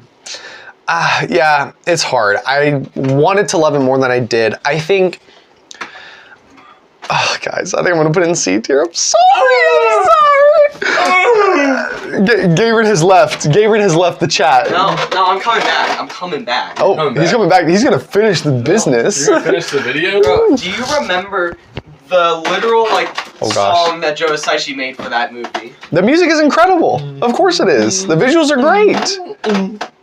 Guys, Merry-Go-Round the World, I think is what it's called. guys, I'm sorry. It's S tier. I'm sorry. I'll be your review movies. How about that? Yeah, let's tap out, man. Tap out. All right. This movie is called Infinite. This movie is butt. This movie is finite. This movie is generic as heck. It's D tier. I mean, it's completely shut your brain off watchable, but bro, it is like this is everything wrong with big blockbusters today.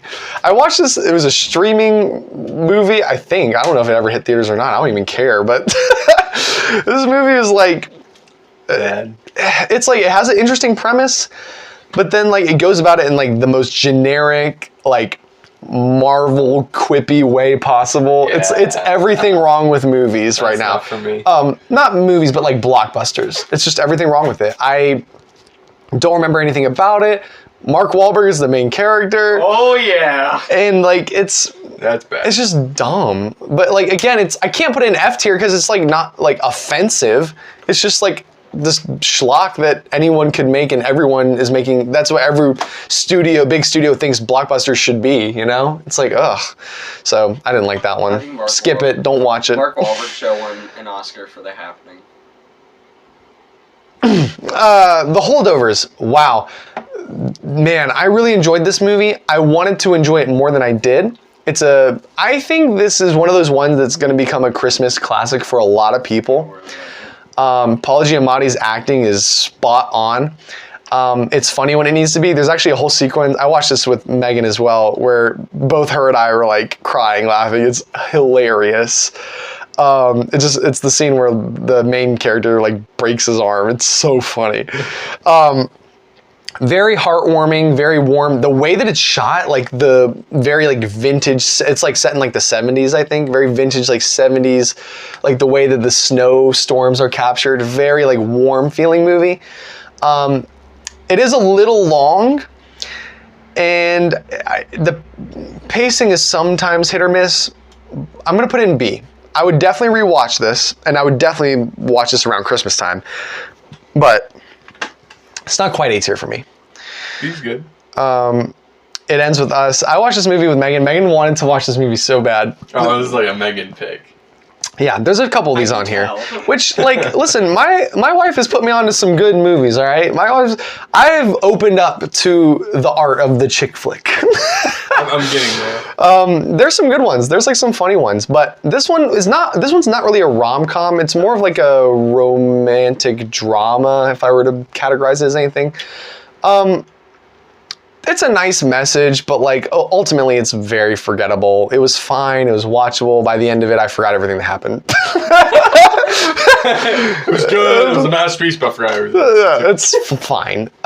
Insomnia. Okay, Christopher Nolan. This is the only Christopher Nolan movie that he did not also write. Oh, okay. So he has directed and written every single one of his movies except this one. As a result of that, it's the least Nolan feeling of his movies. That's good. Doesn't it have Robin Williams in it? The main leads are Al Pacino and Robin Williams, and Robin Williams is playing an antagonist, so he's like the villain of the story.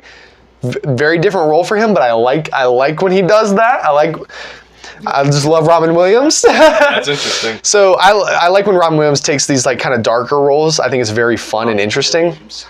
I thought this movie was fine.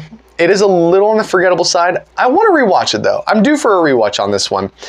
I like the setting. It's in Alaska, and it's during a time where the sun doesn't really set, so like it's always bright outside. Al Pacino is a character who can't sleep. He's suffering from insomnia. He's a very morally gray character, and he's trying to figure out this case, and because of his sleep deprivation, like his decision-making skills are not where they need to be. So there's some nice psychological stuff going on. I'd put it in B.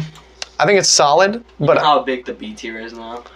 I told you B and C are going to be packed. But yeah, it's good. It was good. Stop, Gabe. Stop. Invasion of the Body Snatchers, I the wanna watch 70s movie. I feel like this is right up your guys' alley.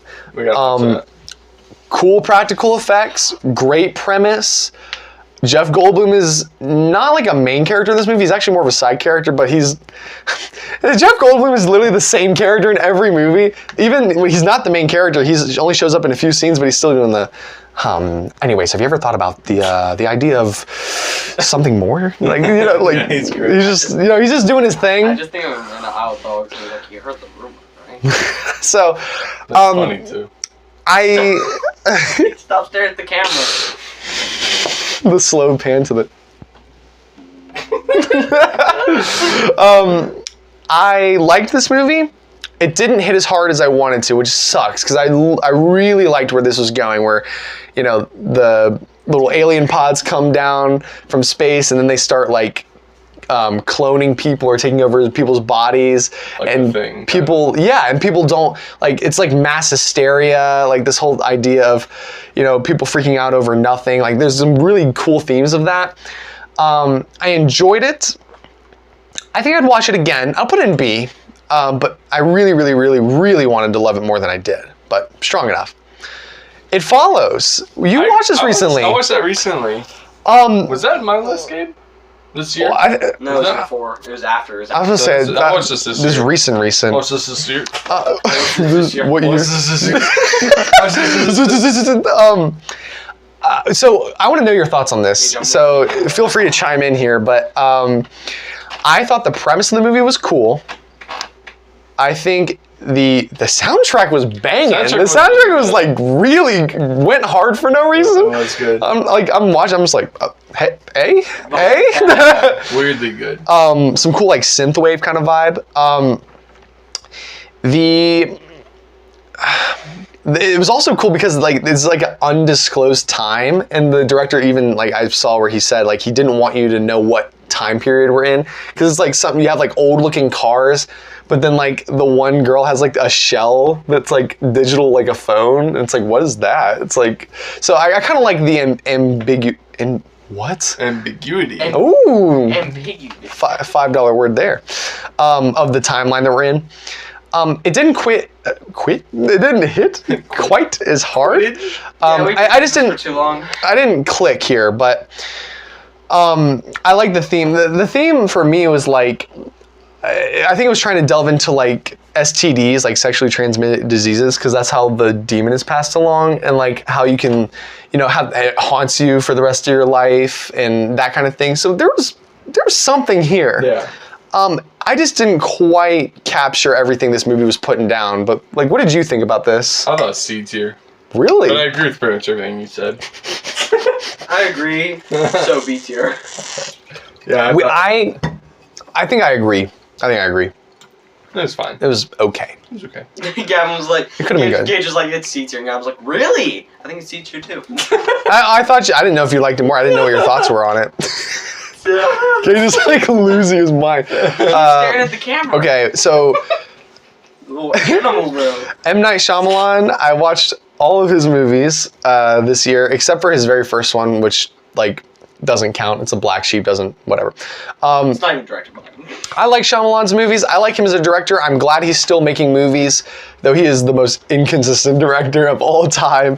He'll make some of the greatest movies I've seen and literally some of the worst in my least favorite movie of all time, which is Avatar: The Last Airbender. So very much a roller coaster of a filmography. It's not even Avatar: Last Airbender. It's just The Last Airbender. The Last Airbender, that's what it is. Lady in the Water, people hate this movie. I thought it was okay. It is watchable. It's nothing special. Paul Giamatti's in this movie, and we always like him, so yeah, it's okay. It's like a fantasy movie in modern day times, but it doesn't really do a lot with that premise, so Face Off. This movie, bro. John Travolta and Nicolas Cage are the main actors. This seems crazy. That's how you know. You already know from me saying that what kind of movie this is. It's an action movie. Listen, I'm putting it in C. It's fine, but there are scenes where Nicolas Cage is going full Cage, bro. It is so funny. Like there's a scene in the beginning where he's walking into like I think he's in like an airport or some sort of like big building, and there's like a choir of like Catholic people like singing, and like he's in like a priest outfit, and he's like, I'm like, what the? So what is this movie? Basically, John Travolta and Nicolas Cage switch bodies, and they have to act like each other. And it's an action movie. That's that movie. It is wild. It was entertaining. It just wasn't the most like, I don't know. It wasn't the most like crazy thing I've ever seen. But for what it is, it's a good time. Kingdom of the Planet of the Apes.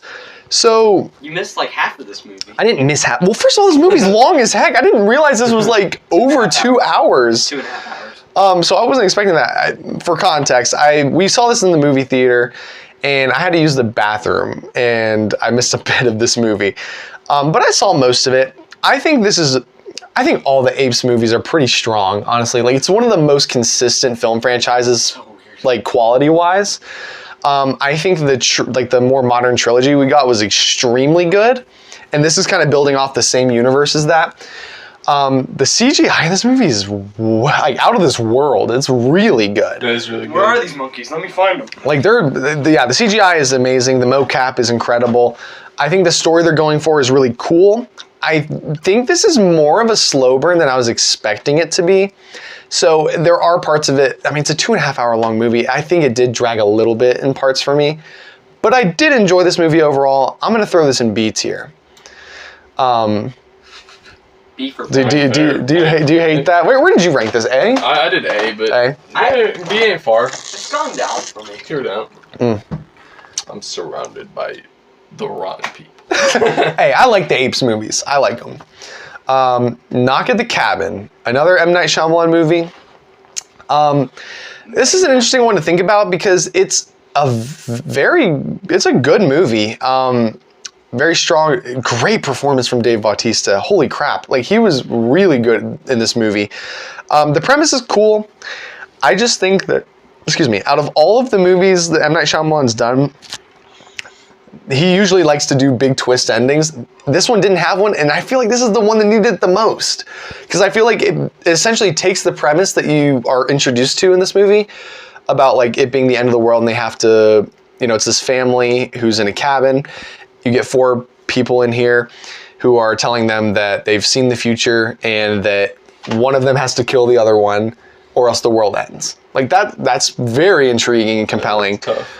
But it kind of just plays it out in a way that I feel like I could have written it. Now, it's a great premise. I don't know if I would be able to come up with that premise, but if you gave me that premise and asked me like how the movie ends, like I would probably tell you exactly how this movie ends. And I kind of hated that. I wanted a little bit more intrigue, and like a twist or something. So very good, well made. I think I might slide this up into B tier, but because I like kind of know how it plays out, I don't find it as rewatchable. It's interesting to know that movie is based on a book. It is. And the funny thing is the book had a different ending. And from what I've heard from people who've read the book's ending was better. They should have just followed completely. Yeah, I don't know what the deal is there. I think Gabe won beer for this one. Late Night with the Devil? Ah, yes! Dude, this movie was awesome. I loved this movie. Gage and I saw this in theaters, 2024 release. One of the best movies I saw in 2024. I thought the whole setup of it being like a lost episode that we're now like showing to the public, like, dude, that's so cool. And show. I think the aesthetic like of the 70s game show, talk show kind of thing, like I think they nailed it. Bro, Also, David Dastmalchian, about dang time. About dang time, he gets a starring role. He's like the side character in like every movie. Literally, he's in every movie, and he's like whatever he's doing, he's usually really good. So I'm glad he got a starring role. I'm glad it was a movie that was good. For me, I think this movie was S tier right up until the ending, where it gets a little wacky, which I was okay with, but I think it didn't match the vibe of the rest of the movie, and it was a little jarring. So I am gonna put this in A because I quite enjoyed it. I mean, bro, not spoiling anything, but that ending shot is really good. Yeah. Like I said, I think it's a very strong. I think if they had landed the ending a little bit better, then it would have been a straight S tier. But introducing Jack Delroy. Yeah, Gavin, you like that movie? Yeah, that movie's great. Mm-hmm. Along with one of the best Shudder films, you know. Oh yeah, you know. All right, well let's kick it off here. What do we got? Mad Max. Oh, this is Beyond Thunderdome. So this is the third Mad Max movie. I don't think people like it. Like I said, actually funny, we were talking about Apes being one of the most consistent franchises. I also agree that Mad Max, also one of the most consistent with quality film franchises that I've ever seen. Though definitely the weak point is this one. This is the third movie, Beyond Thunderdome. They basically took Mad Max and were like, what if we made it more family friendly? And we're like, We're Mad Max. but why? There's still good parts of this movie. Definitely some entertaining bits. Bits that have actually also become iconic, like the Thunderdome itself. The whole 2 go in, 1 comes out. Like that came from this movie. So there's good parts of it, but there's also like parts where you can tell they were definitely trying to make it more family friendly. There's a bit like Max goes on this side quest with these kids in the desert, and it's like, what are we doing? Like, what's going on? Out of all series to do that, why is it Mad Max? So, but the funny thing is George Miller literally he has directed every single Mad Max movie since the first one. And Happy Feet. And Babe Pig in the City. What a director. So I'm going to put this in C. Very watchable, but like compared to the other Mad Max movies, just very strange tonally. Fight Club. I am very overdue for a rewatch on this one. Everyone loves this movie, and I liked it. Wasn't what I thought it was going to be. I thought it was going to be way more of like an action movie. It's really not. It's actually like a psychological thriller with a great twist in the end. And I will say that the ending, like the actual final shot of this movie, I do think about a lot. It's very good. And the final line, which is... what does he say? He says, you met me in a weird time of my life or something like that. And it ends with the song, Where Is My Mind by the Pixies. It was all very, very cool, very cool. Again, I need to rewatch this. I'm going to put it in B for now. The rewatch. I could see it going up though. Is this Deadpool 2? Yes, we are. Also B tier. Don't have too much to say. See my thoughts on Deadpool 1, though I agree with Gage because you slightly prefer 2 to 1, right? Yeah, but very, very little. I actually agree 100%. Like, I don't know what it is about it. Maybe it's like more of the other characters he like bounces off of. I like their chemistry a little bit more in this second one. I also think the scene where he gets his own group together to do a superhero team is that is the funniest part of the whole movie. They all die. Oh my god. Oh, I was in stitches that whole scene. That was hilarious. He's like, okay guys, here's the plan. Yeah, so I think it's very strong, very funny. Yeah, slightly prefer to 1. Mad Max 2 Road Warrior. Let's go. This is my second favorite movie in this franchise. Dude, they took everything that worked about the first one and just amped it up and cut out all the fat. It's a very solid movie. I'm also going to put this in B. I could see this going up to A, though, in the future. But, I mean, you just want to watch a fun 80s movie with awesome practical effects, stunt work. Max is like a fully realized, like, cool character now. This is your movie. Such a fun time. Bro, I can't go where Gage is like... Write that down, write that down. Paper and pen right now. The Muppets Christmas Carol. That's recent. So I also, for this, holiday season, I was trying to watch some Christmas movies I hadn't seen. The Holdovers is one. The Muppets Christmas Carol is another. I like the Muppets. I haven't really seen like any of the movies though. I think this is actually the first full-on Muppets film that I've watched. And I enjoyed it. But to be honest with you, as far as the Christmas Carol goes, I have a horrible opinion, but I like the Jim Carrey one more, bro. I'm sorry. Oh, no. I'm sorry. This was entertaining. It was fun, but it wasn't as good as I wanted it to be. But also Michael Caine plays Scrooge in this, and the funny thing is he like goes full on I think he even in an interview says, I'm paraphrasing, but he says something to the effect of like I'm not gonna act like I'm in a Muppets movie. I'm acting like I'm in like a serious like film, and I'm gonna act like the heck out of it or whatever. And, like he really does, which is really funny. So, if you want to watch a good Christmas Carol movie, you should watch the 30s one. That one's really good, actually. But I like the Jim Carrey one. But I like the PS3 cutscene. Oh, don't put it in C, Gavin. Come on. So if I'm gonna, guys, the thing is like if it was charming, it was cute. The music numbers didn't stand out as much as I wanted to. If I'm gonna watch a Christmas Carol, it's gonna be the Jim Carrey one. I know I'm gonna get flamed for that, but my life's over anyway. Who cares? This looks like Mad Max 1. Solid movie. Very much like low budget, flying by the seat of their pants kind of filmmaking. Crazy stunts. People are like, this was very much like, felt like they were doing some illegal stuff. People were getting hurt on set, and it's like, we're just filming it. We're making a movie. I enjoyed it for what it was. There is a bit of this movie where they kind of drags, where you're kind of focusing on like Max's like family. This is kind of like his origin story before he becomes full on Mad Max. Before he's mad. Yeah, it's just Max. Max. It drags a little bit, but there's some cool scenes. I'll throw this into a B tier. Not as good as the second one, but still good. Death Proof. So this is a Quentin Tarantino movie. This is his kind of shot at like a grindhouse horror movie, which doesn't really have much of grindhouse or horror, but that's what he said it was. People commonly put this as his worst movie, and even Tarantino himself has said that this is his worst movie, which is really funny. I thought it was fine. I think I would put this in a high C tier.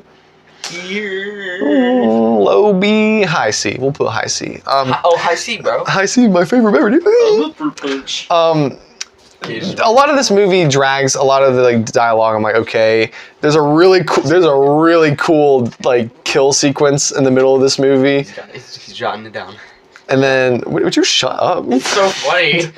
And then like the last sequence of the movie, like there's a big chase scene that's really, really cool. So that stuff keeps it out of like D tier for me. Ooh, Grave of the Fireflies. I finally watched it. You did? I finally watched it. And you scared? I can't put it lower than A tier. I can't put it lower than A. I'm not, I can't quite get to S tier with me. And I think it's because, like many other people, it's a very hard watch. And it's tragic, it's uncomfortable at some parts. It's not rewatchable, right? Everyone says it's the greatest movie you'll never want to rewatch. I've watched it like 3 times. You guys are like sick in the head. We're like weird. We watch it a bunch. I won't say I'll never rewatch it because I do think it's really good. But just like for the way it makes you feel, like it's so bleak. I just have a hard time wanting to rewatch it. Though it ends on somewhat of a semi-hopeful note. Are you sure about that? Like the very last scene where it's like kind of their spirits or whatever, like on the bench, like. But I can't deny it's a masterpiece. It's, you know, everything that everyone says about it is true. It's incredible. Okay, is it weird now hearing that it was a double feature with Totoro? That's crazy. Who did that? Who approved that? You'd probably start with Grave of Fireflies to rip the Band-Aid off. Lord have mercy. Memento, Christopher Nolan. Great Christopher Nolan movie. A tier at least. It's well acted, well written. Honestly, the screenplay for this is low-key genius. I don't know how Christopher Nolan like thought of this. You got scenes in like not in sequential order, where you're like kind of watching some scenes play backwards in time, some scenes play forwards in time, and the end of the movie is in the middle, and it perfectly like encapsulates the vibe of the movie. That's weird. Deals with a lot of like themes of grief and what people will do to like escape their feelings of grief. It was good. I like it a lot. A tier. I mean, Christopher Nolan's my favorite director of all time. He usually doesn't miss. No One Will Save You. Can we talk about this for a minute? Because you guys are cooked. I didn't like that one. Yeah, you guys freaking pooed on it, bro. Like, what the heck? I think the alien designs are kind of generic to me. Dude, they're the classic gray alien design.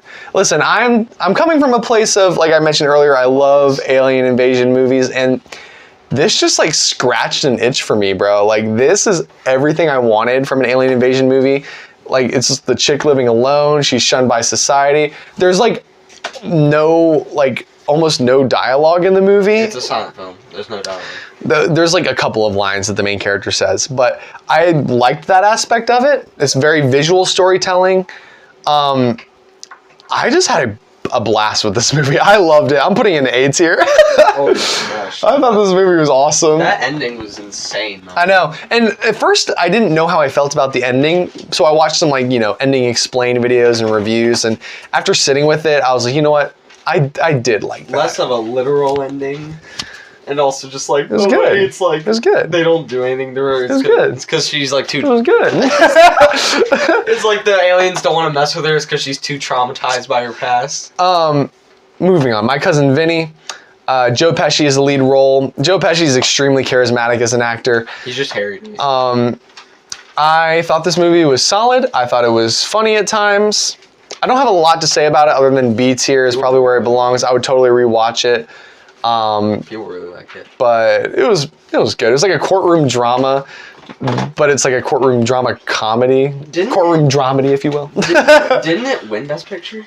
I don't think so. I don't know. It must got maybe. Office Space. Bro, the more I have thought about this movie, It's good. the more I love it. No, it's really good. It's also one of those movies that like so many people I know quote, like the whole we fixed the glitch. That's the best Yeah. line. Or the best line. do you have my stapler? You have my favorite stapler? Or like, nah, man. Has everyone ever asked you if you had a bad case of the Mondays? Like there's Oh man, no. nah. I didn't get your butt kicked. You didn't act like that. It's so funny, but also like it's so real. Like there's really real emotions and like scenarios in this movie where the guy's like, yeah, you're gonna have to work over the weekend. Like, like that guy, whatever, man. I love this movie. I gave it a B tier originally. I think it's A tier, dude. It's so good. I think it's solid. It's really good. Again, the more I think about it, I'm just like, dang, that's really good. Oh boy. Nosferatu, Oh, 2024. Oh Nosferatus. I was kind of disappointed by this movie because everything about it was leading up to be so perfect. Robert Eggers, director. We got Bill Skarsgård as Count Orlok. We got some other like A-list actors in here. Willem Dafoe, Nicholas Hoult, Aaron Taylor Johnson. I was like, dude, this is shaping up to be like the movie. And going into it, I think we felt the same way. The funny thing is, Gage, is like after this movie, like I went and saw it in theaters with some coworkers. After it, I was kind of high on it for a minute. I was like, oh wow, like that was good. That was good. Like the visuals were incredible. The acting, I thought across the board was outstanding. Bill Skarsgård,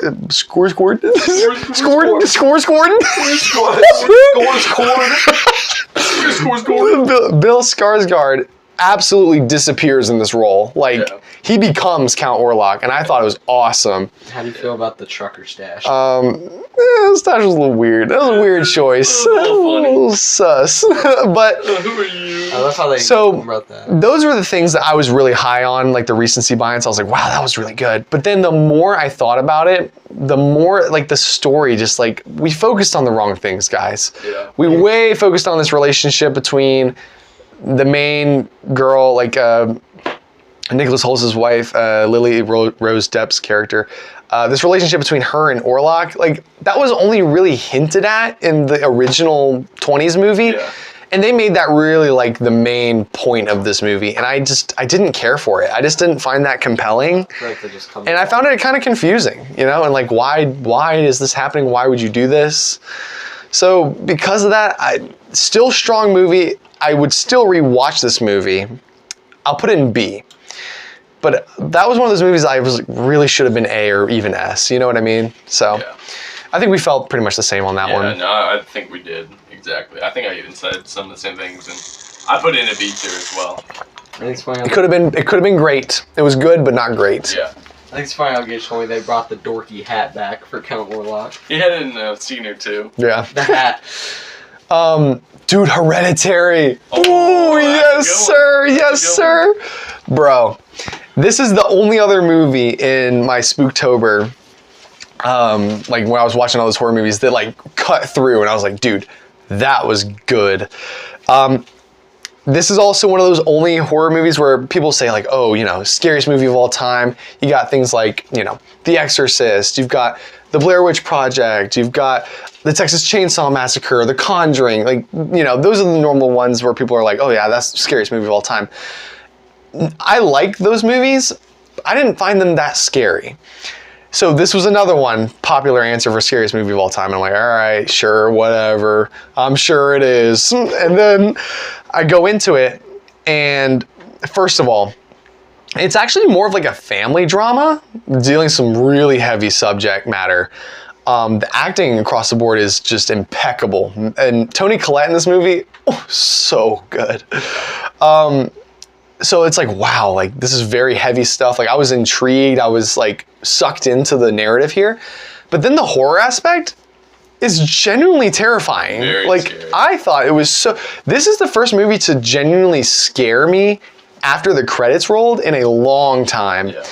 And like I was telling you, it's because like it's not this artificial manufactured jump scare fest, right? Yeah. Where it's like, oh, we scared you because we played the music and, you know, oh, the thing jumped on screen. Oh, it's so scary. Yeah. You know, it's like, no, like Ari Aster, the director, just like lingers on these scary scenes and just like lets you see them and like be in that moment. And you're like, holy crap, like why am I looking at this? Like, why is this happening, you know? Yeah. Like, geez, the scene where like she's up on the corner of the wall, bro, and then she's like floating through the air. I was like, She like switched I was away. so scared. I felt like chills. I was like, so honestly, bro, it's not quite S tier for me. It doesn't quite get there, but dang, solid movie. Yeah, I like that one a lot. Inglourious Bastards. This is Quentin Tarantino, war movie. Tarantino just loves extended dialogue sequences and like ultra violence in his movies. Like that's like kind of the mainstays of his style. People love this movie and say it's like one of his best top 3 Tarantino. I liked it. I didn't love it. The beginning is one of the greatest like film intros I think of all time. Like holy crap, I was on the edge of my seat the entire beginning sequence. Yeah. But then there's like a sequence in the middle that like it's just dialogue for 20 straight minutes, and I'm just like, okay, yeah, okay, let's wrap it up. But then the ending was really good too. So a very mixed bag of a film, but overall my thoughts are pretty positive. So I'll throw it in beats here. B2. It's good. Brad Pitt is also, there's a really funny scene with Brad Pitt's character. He's got these really like southern accent, bud. You know what I mean? Like that kind of thing. And he's trying to speak like a different language in one scene. It's really funny. Kill Bill Volume 1. Oh, you really like that I just lost my mind. This is my favorite Tarantino film. It's a throwback homage movie to martial arts movies. I mentioned I love Bruce Lee movies. I love that vibe. It's awesome. Great action sequences. I think the character of the bride that Uma Thurman plays is so awesome. There's a just straight up anime sequence in the middle of this movie. Like, hello? It's really cool. And also the ending fight sequence is just absolute bonkers and I love it. I need to rewatch to see if it gets higher. I'm gonna put this in A tier for now. Hello? Gage, help me. Just go down. No, like scroll up. Oh! Sorry, doing 2 things at once. I have like monkey brain. I can only do one at a time. A tier. This is like right on the cusp of S though. Like, I could very easily see on a rewatch this hitting the S tier. But for now, I'll put in A. I love this movie. Now, granted, this is Volume 1, and we'll talk about... Let's just talk about Volume 2. It's right here. Yeah, just go. Volume 2 is very different from Volume 1. And I didn't like it as much. Volume 1 is very much more like, again, martial arts cinema, action movie kind of thing. Volume 2 is a little bit more, it leans into some Western themes, and there's a lot more of that signature Tarantino extended dialogue. Some of it works, some of it doesn't. For comparison, there's like 100 kills or something. Someone like check this out. And it's somewhere around like 100 kills in the first one. And there's only like 2 or 3 kills in the second one. Very different movie, very different vibe. I liked it, but just coming off the high of the first one, I was like, oh, that's not really as good. That's good. I'm going to put it in B. These were actually shot as one movie, but then people around Tarantino were like telling like, please don't make this a 4-hour movie. So he decided to split them into 2, which was a good call. But yeah, Volume 2 it's okay. Jackie Brown, it's okay. Also, I don't think Tarantino's ever made a bad movie. This is also one of his films. It's like a kind of like a detective kind of like cop movie about this chick who's like on an airplane, like not on an airplane, but she works as like a flight attendant, but she's involved in like some like drug deal stuff on the side. Some cool like underground crime lord stuff going on. Samuel L. Jackson plays the main antagonist in this, and he's my favorite part of this movie. It's fine. I'm not itching to rewatch it. I'm gonna throw this into the C tier. I don't know how cooked that is, but I'm doing it. But again, it's not bad by any means. Lost in Translation, Gage. Oh, can't wait. You need to watch this movie. I actually bought the Blu-ray. Oh, you did? Dude, that's awesome. I looked at the Oscar, the 2004 Oscars, so everything came out in 2003, and there's not that many good movies that came out in 2003. Like the year came out. The year you came out. Yeah, the year I came out. The year you were released. the year I was released. Yeah. This is one of the few though that's like really good. The movie that won that year was Return of the King. Oh, makes sense. Makes sense. But this was nominated for Best Picture, and it's the one that I'm most interested in. So. Yes, Gage. If I get to a different one on this list, I'll let you know. But out of all the movies I watched in 2024 that you did not watch, you gotta watch Lost in Translation. I think it's right up your alley. Bill Murray is the main character. I loved him in this movie. This is the one performance where he's like a starring role that I thought he was incredible. Scarlett Johansson is the other main character in this movie. She's also great. She's very young in this movie, like one of her earlier roles. And this movie has just a great vibe to it. You get a very strong atmosphere. They're both in Japan. They're both Americans in Japan, so they're in like a foreign land that they're not really comfortable or familiar with. They are both in very different phases of life. Bill Murray's obviously, he's like an older, washed up actor who's like doing Japanese commercials for money. And Scarlett Johansson's recently married, but they both are dealing with the same issues of them not really feeling seen or heard by the people closest to them in life. They're feeling very lost and disconnected from life and from the people around them. And they meet and they like have this really wholesome bond in the movie. It's like, wow, like this is so good. Again, some of the shots they use in the movie of like Tokyo and the city, it's like, oh, this is vibes. This is vibes. It is almost S tier. Again, another one that's on the brink. I'm putting in A. And I guess I don't know if it's a spoiler or not. I won't spoil it. But there's a scene right at the end of the movie that I wish did not happen, and that alone might have put it into S tier. But there's something that happens between the two of them, and I was like we didn't need that. That didn't need to happen. But we'll leave it there. A tier for sure. I loved this movie. Is this Get Out? Yeah. Get Out? Yep. That's an S tier movie. Guys, I'm putting in A tier. I'm putting in A tier. We're gonna eat you alive. I thought this was an extremely well-made movie. I love Jordan Peele. He's top 5 director for me.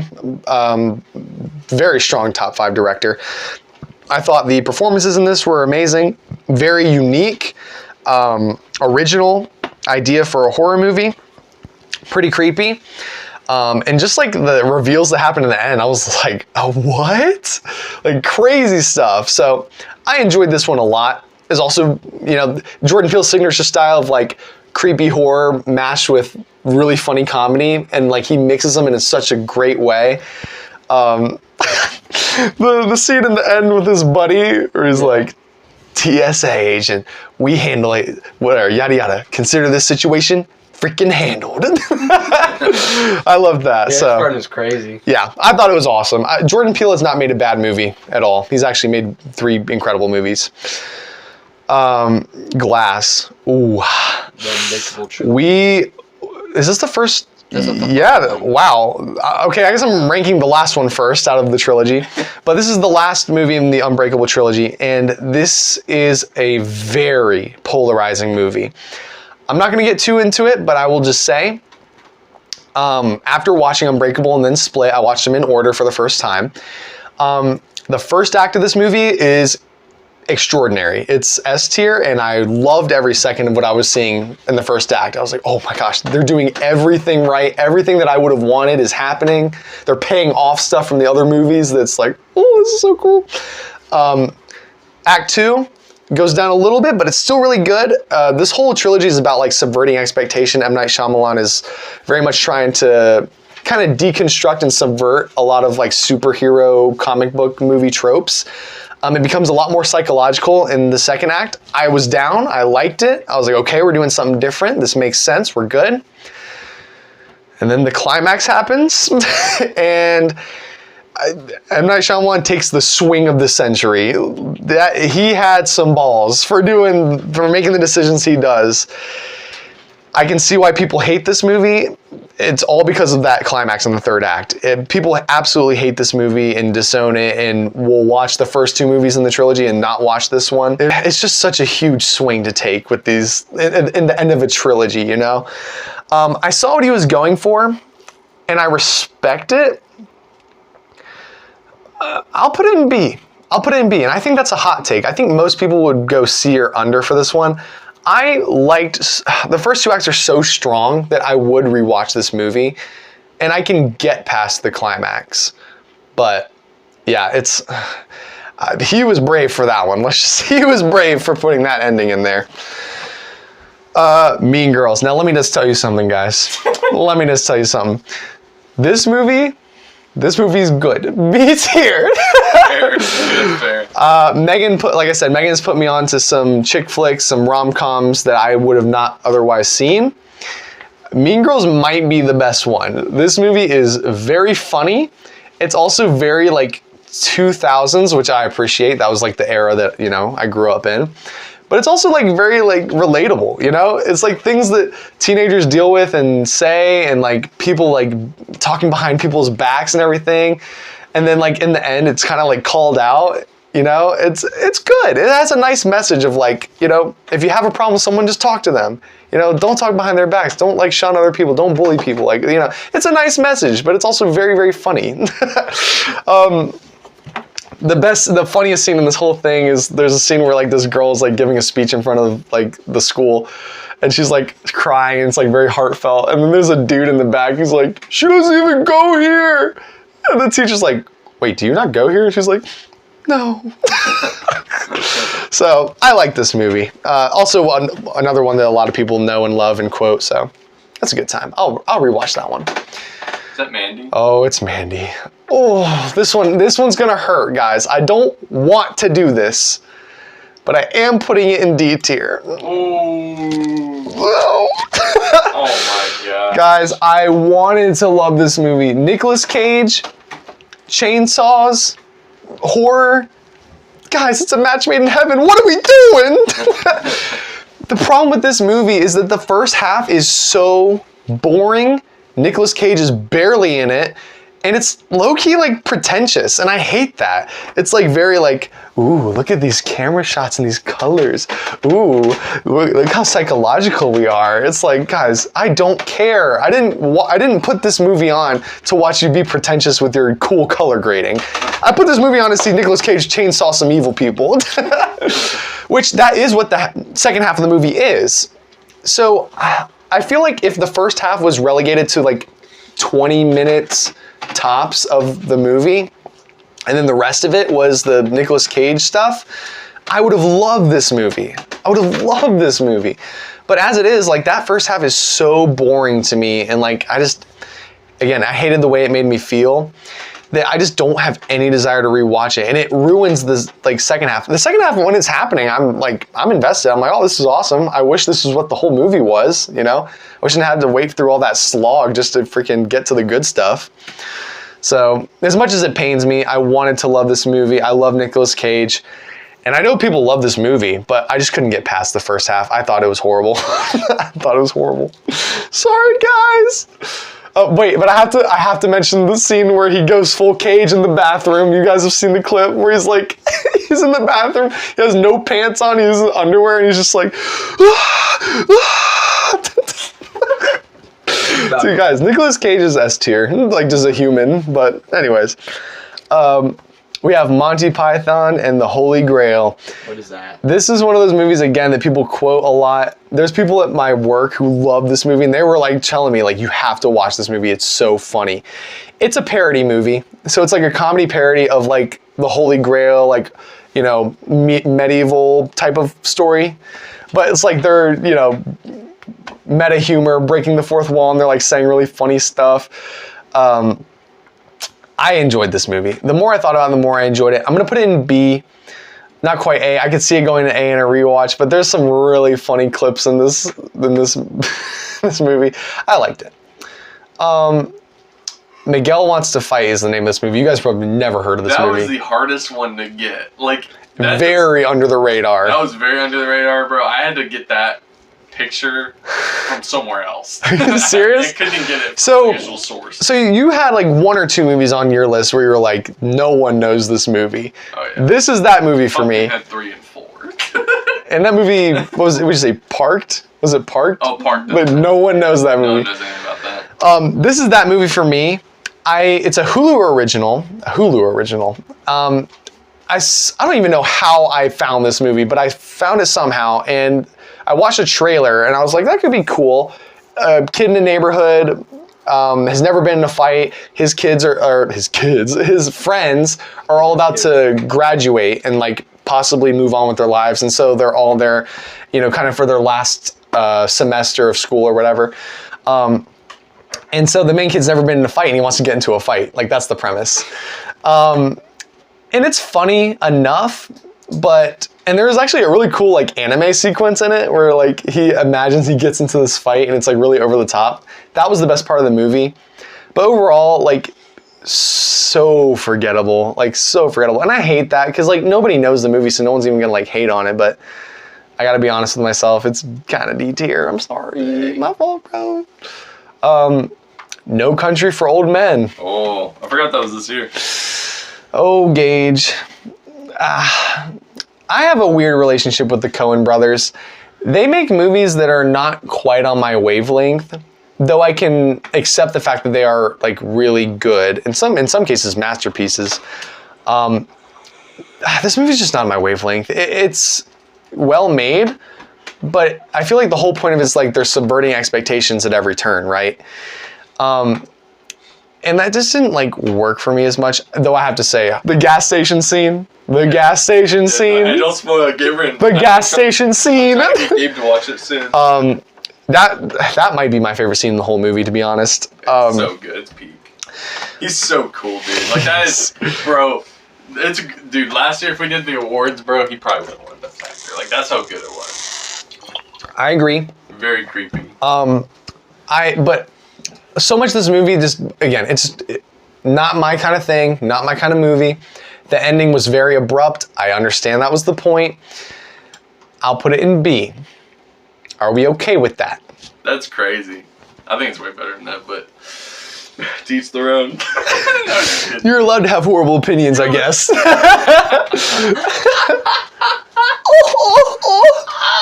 Anyways. I have to pee, guys. I'll be back. Oh no. We lost Gage. I'll be back in 2 seconds. All right. Well, we'll go on and talk about Hannah and Her Sisters because I've already talked to Gage about this multiple times. Another Woody Allen movie. It had a great premise for the B plot. The best part of the movie is Woody Allen's character himself. He plays a character in the movie, just kind of struggling. He has a near-death experience, and then he starts looking at life in a different way.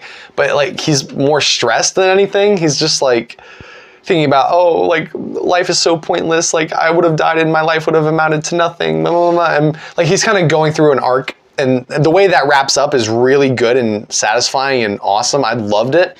But that's the B plot of the movie. Like the A plot of the movie is horrible. It's like Michael Caine is in it, and he's married to a woman, but he like starts to have feelings for his wife's sister. And that's the A plot. Like, that's the main bulk of the movie. And I'm like, dude, what are we doing? Like, we have an amazing plot here, and you're just sidelining it. So, it's a frustrating movie to me. I'm gonna put it in C tier, because it's not like it was horrible, but it's like, the potential was, there was so much potential in this plot, but yeah, they just kind of focused on the wrong things.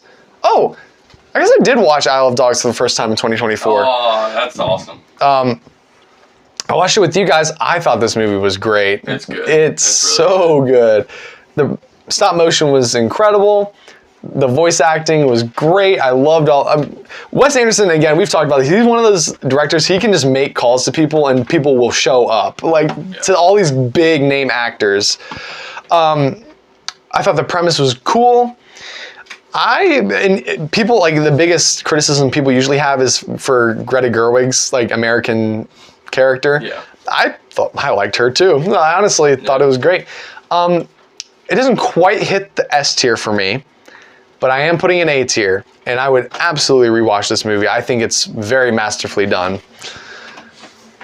Guys, so far I only have 2 S tier movies. I know, bro. Like, That's That's what I'm saying. I'm at the same time, I'm hard on movies, but I'm also easy on movies. Like, I have 1 F tier, handful of D, 2 S tier, nice amount of A tier actually, but yeah. I'm just tough, dude. I'm like, S tier is not easy for me. Speaking of which, Mad Max Fury Road, it's S tier. This movie is awesome. This movie is so cool, dude. This is gonna sound pretentious as heck, but to me, this is like an action movie as an art form. This is cinema. Hey, welcome. Yeah, dude, what can I say? This is all about the visuals. This is all about the action, the stunts, the practical effects. The story, like the actual plot, is very simple, very straightforward. It's like nothing to write home about. But that's not why you watch this movie. You're watching this movie for all of the sick action scenes. There's a lot of, like, the world is very fleshed out. There's a lot of world building moments where you're like, why was that even included? Like that would have been cut out if it was done by someone, like a big studio. But George Miller is like, I want this world to feel lived in. I want this to feel real. So he's putting in random moments. So Mad Max Fury Road was incredible. I love this movie. I have it on 4K. That's one of my favorite 4Ks. I will rewatch this many times in my life. You should watch it. I really want to.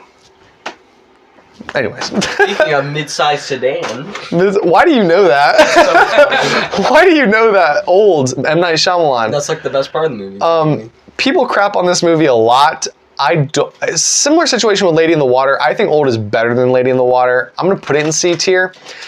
Premise is great. This is the thing that Shyamalan does a lot, where he has like incredible premises, but his execution can be kind of shaky sometimes. Right. So this movie I liked. It was watchable, but there was like a lot of stuff I'm like, oh, that's not very good. That's like a lot of the exposition dumping in this is like, that's kind of bad. That's kind of bad writing. What's your name and occupation? Yeah, so, but I liked it enough. Also, there is a gnarly kill in this, so I'll give it points for that. What's that next one? Old Boy. Oh yeah, I forgot this was this year. So this is a foreign film. This is actually, a lot of people really like this movie. It's a Korean film about a guy who gets kidnapped and put into like a motel room, and he's there for like 15 years, like in this room, and he's like getting fed and like, you know, gets water and everything to be kept alive, but he's in there for like 15 years, and then he like is able to break out. That's the premise. I won't go any further than that. There's like really awesome action sequence in a hallway that's like a one-shot tracking shot where it's like in a hallway and he's like beating up these people. Really cool. But what actually happens in this movie, I didn't like. It was very like kind of icky, weird plot points, and how it wraps up was like kind of bleak and I don't know. People love it. I didn't love it. I didn't like the way it made me feel. But Andy, we're gonna move on. I don't even care. I know that's a bad opinion, but anyways, The Omen, the original Omen. I was not high on this movie. See, watchable. People like talk this movie up. It was not for me. I think it was extremely boring. I think some of the kills were okay. The best kill is the one with the sheet of glass or whatever, like the truck. You know what I mean if you've seen the movie. That's the best scene. But other than that, like I just wasn't scared by this movie. I was kind of bored through a lot of it. A lot of it was very boring and slow. So sorry to the Omen fans out there, but see. You better not mess with Damien. Once Upon a Time in Hollywood. Possibly, this is a toss-up between this and Jackie Brown. I think I'm leaning more towards this being my least favorite Tarantino film. I'll put it in C tier still. Not a bad movie. This very long, 2.5 hours, and it's very much like a hangout movie kind of thing, where there's not kind of like Fast Times at Ridgemont High, except way better than that movie. We're kind of just vibing with the characters and the situations they find themselves in. I think about this movie every now and then because Leonardo DiCaprio's character is really funny, and he has like this really like country accent. And the one scene, and when I think about this movie, I think of a line where he's like really upset because he's an actor. He plays an actor. And Brad Pitt plays his stunt double, and so and they're like friends. I like the dynamic there. But he's kind of told his career is like dying, and Hollywood keeps putting him in supporting roles and then villain roles, and Al Pacino's in the movie like telling him how like this is a bad sign or whatever. And he comes out and he's like crying. He's like, "It's official, old buddy. I'm a has-man." And I think about that a lot. I don't know why, but it's really funny. It's a fine movie. I just didn't love it. It was kind of slow, a lot of the movie. One Flew Over the Cuckoo's Nest.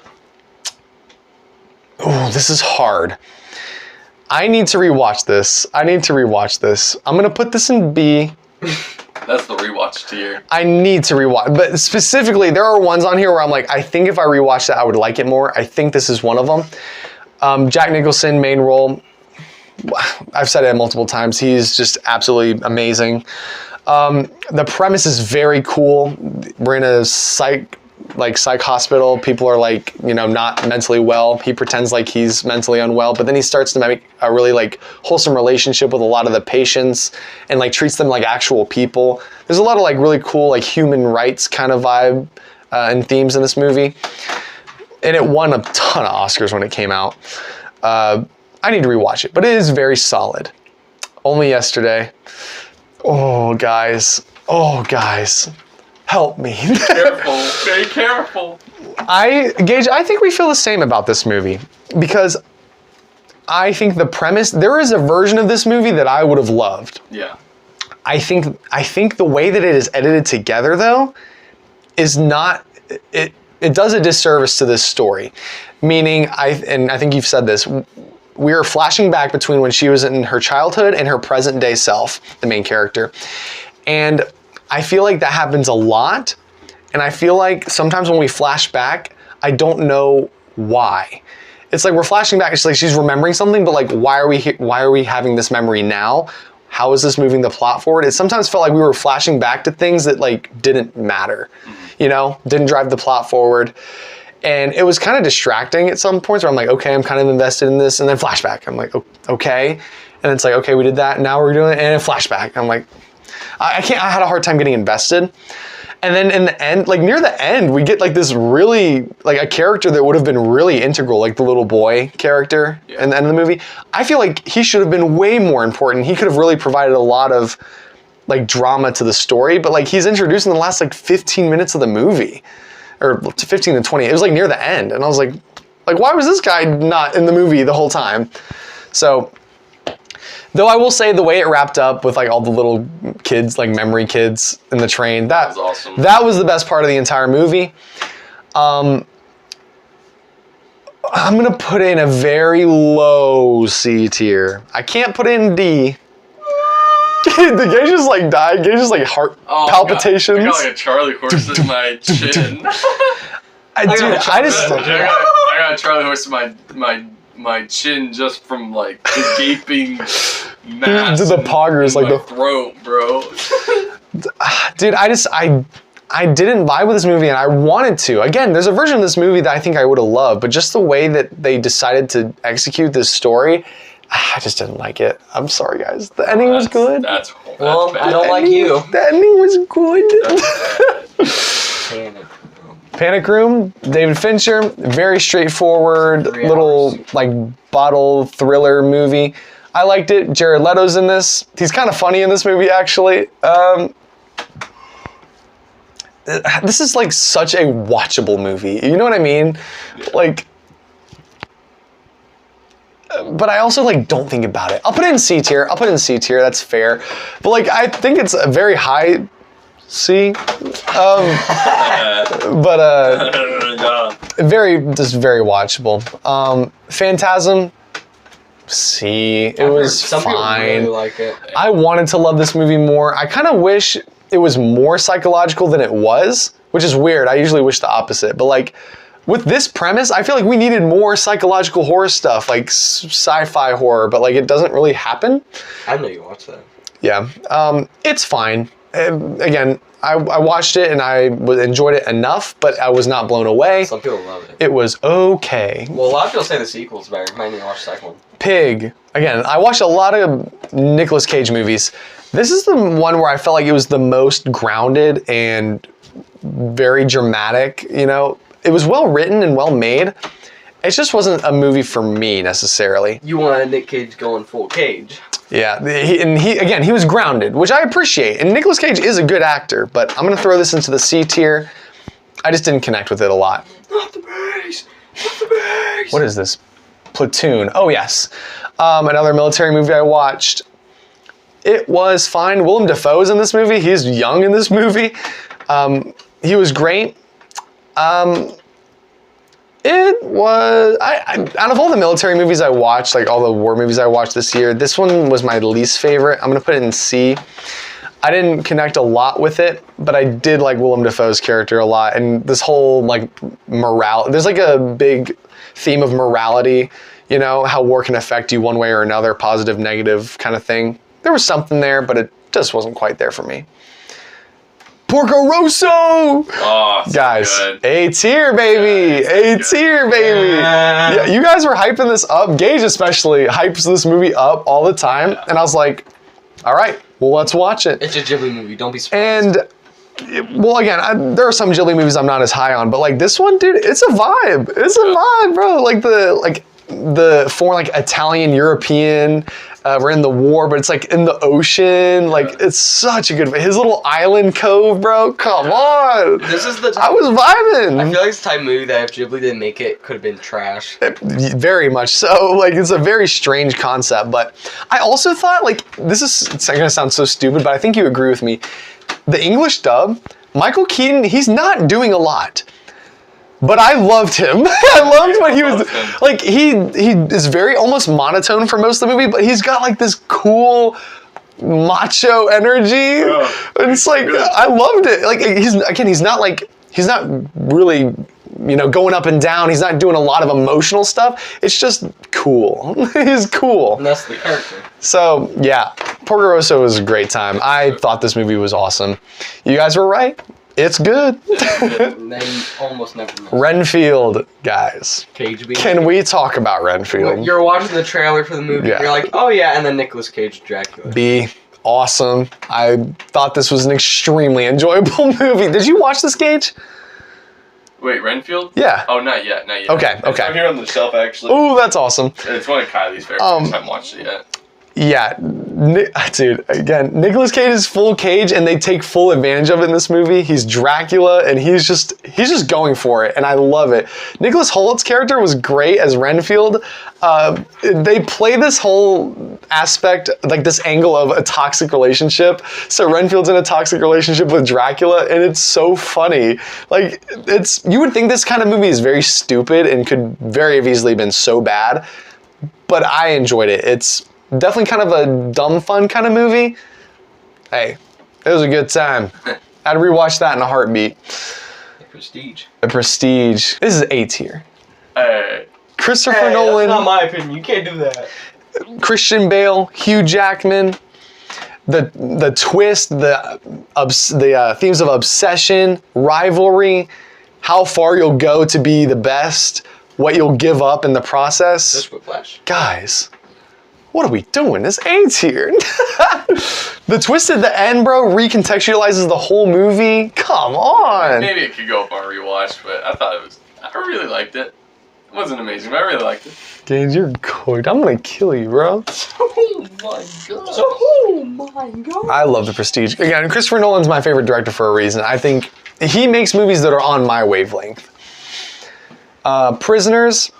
Should not be as long as it is. No, it shouldn't. Actually, 2.5 hours. Did you know that's the same director of 2049? Mm-hmm. And Arrival and the Dune movies. Yep. It's well made for sure, extremely well acted. Dude, Hugh Jackman is great in this movie. Oh, he's killing it. I always like seeing Paul Dano in movies. You're right, it's just so long, and I don't think about it a lot. It's like I said, very well made, very well acted. It's a good movie. It is a solid movie, but it is too long, dude. It's too long. Like 2.5 hours. We needed to cut down on this a little bit.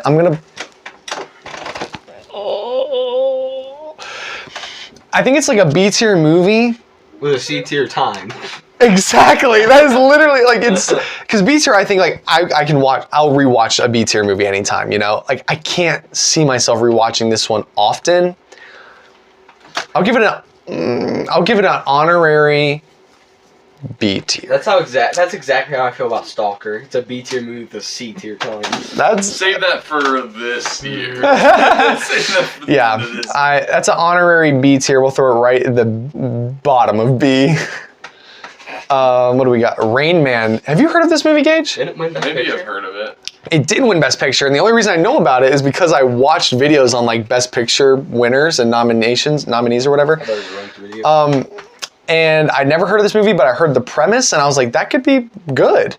Tom Cruise leads it with, I think it's Dustin Hoffman is the other guy's name. Tom Cruise plays like this cool guy who has a bad relationship with his family. He moved away, whatever.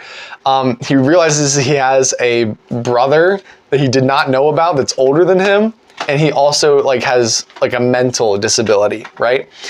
But he also finds out his dad leaves his fortune. His dad was like rich, his money and everything to his brother that he didn't know about.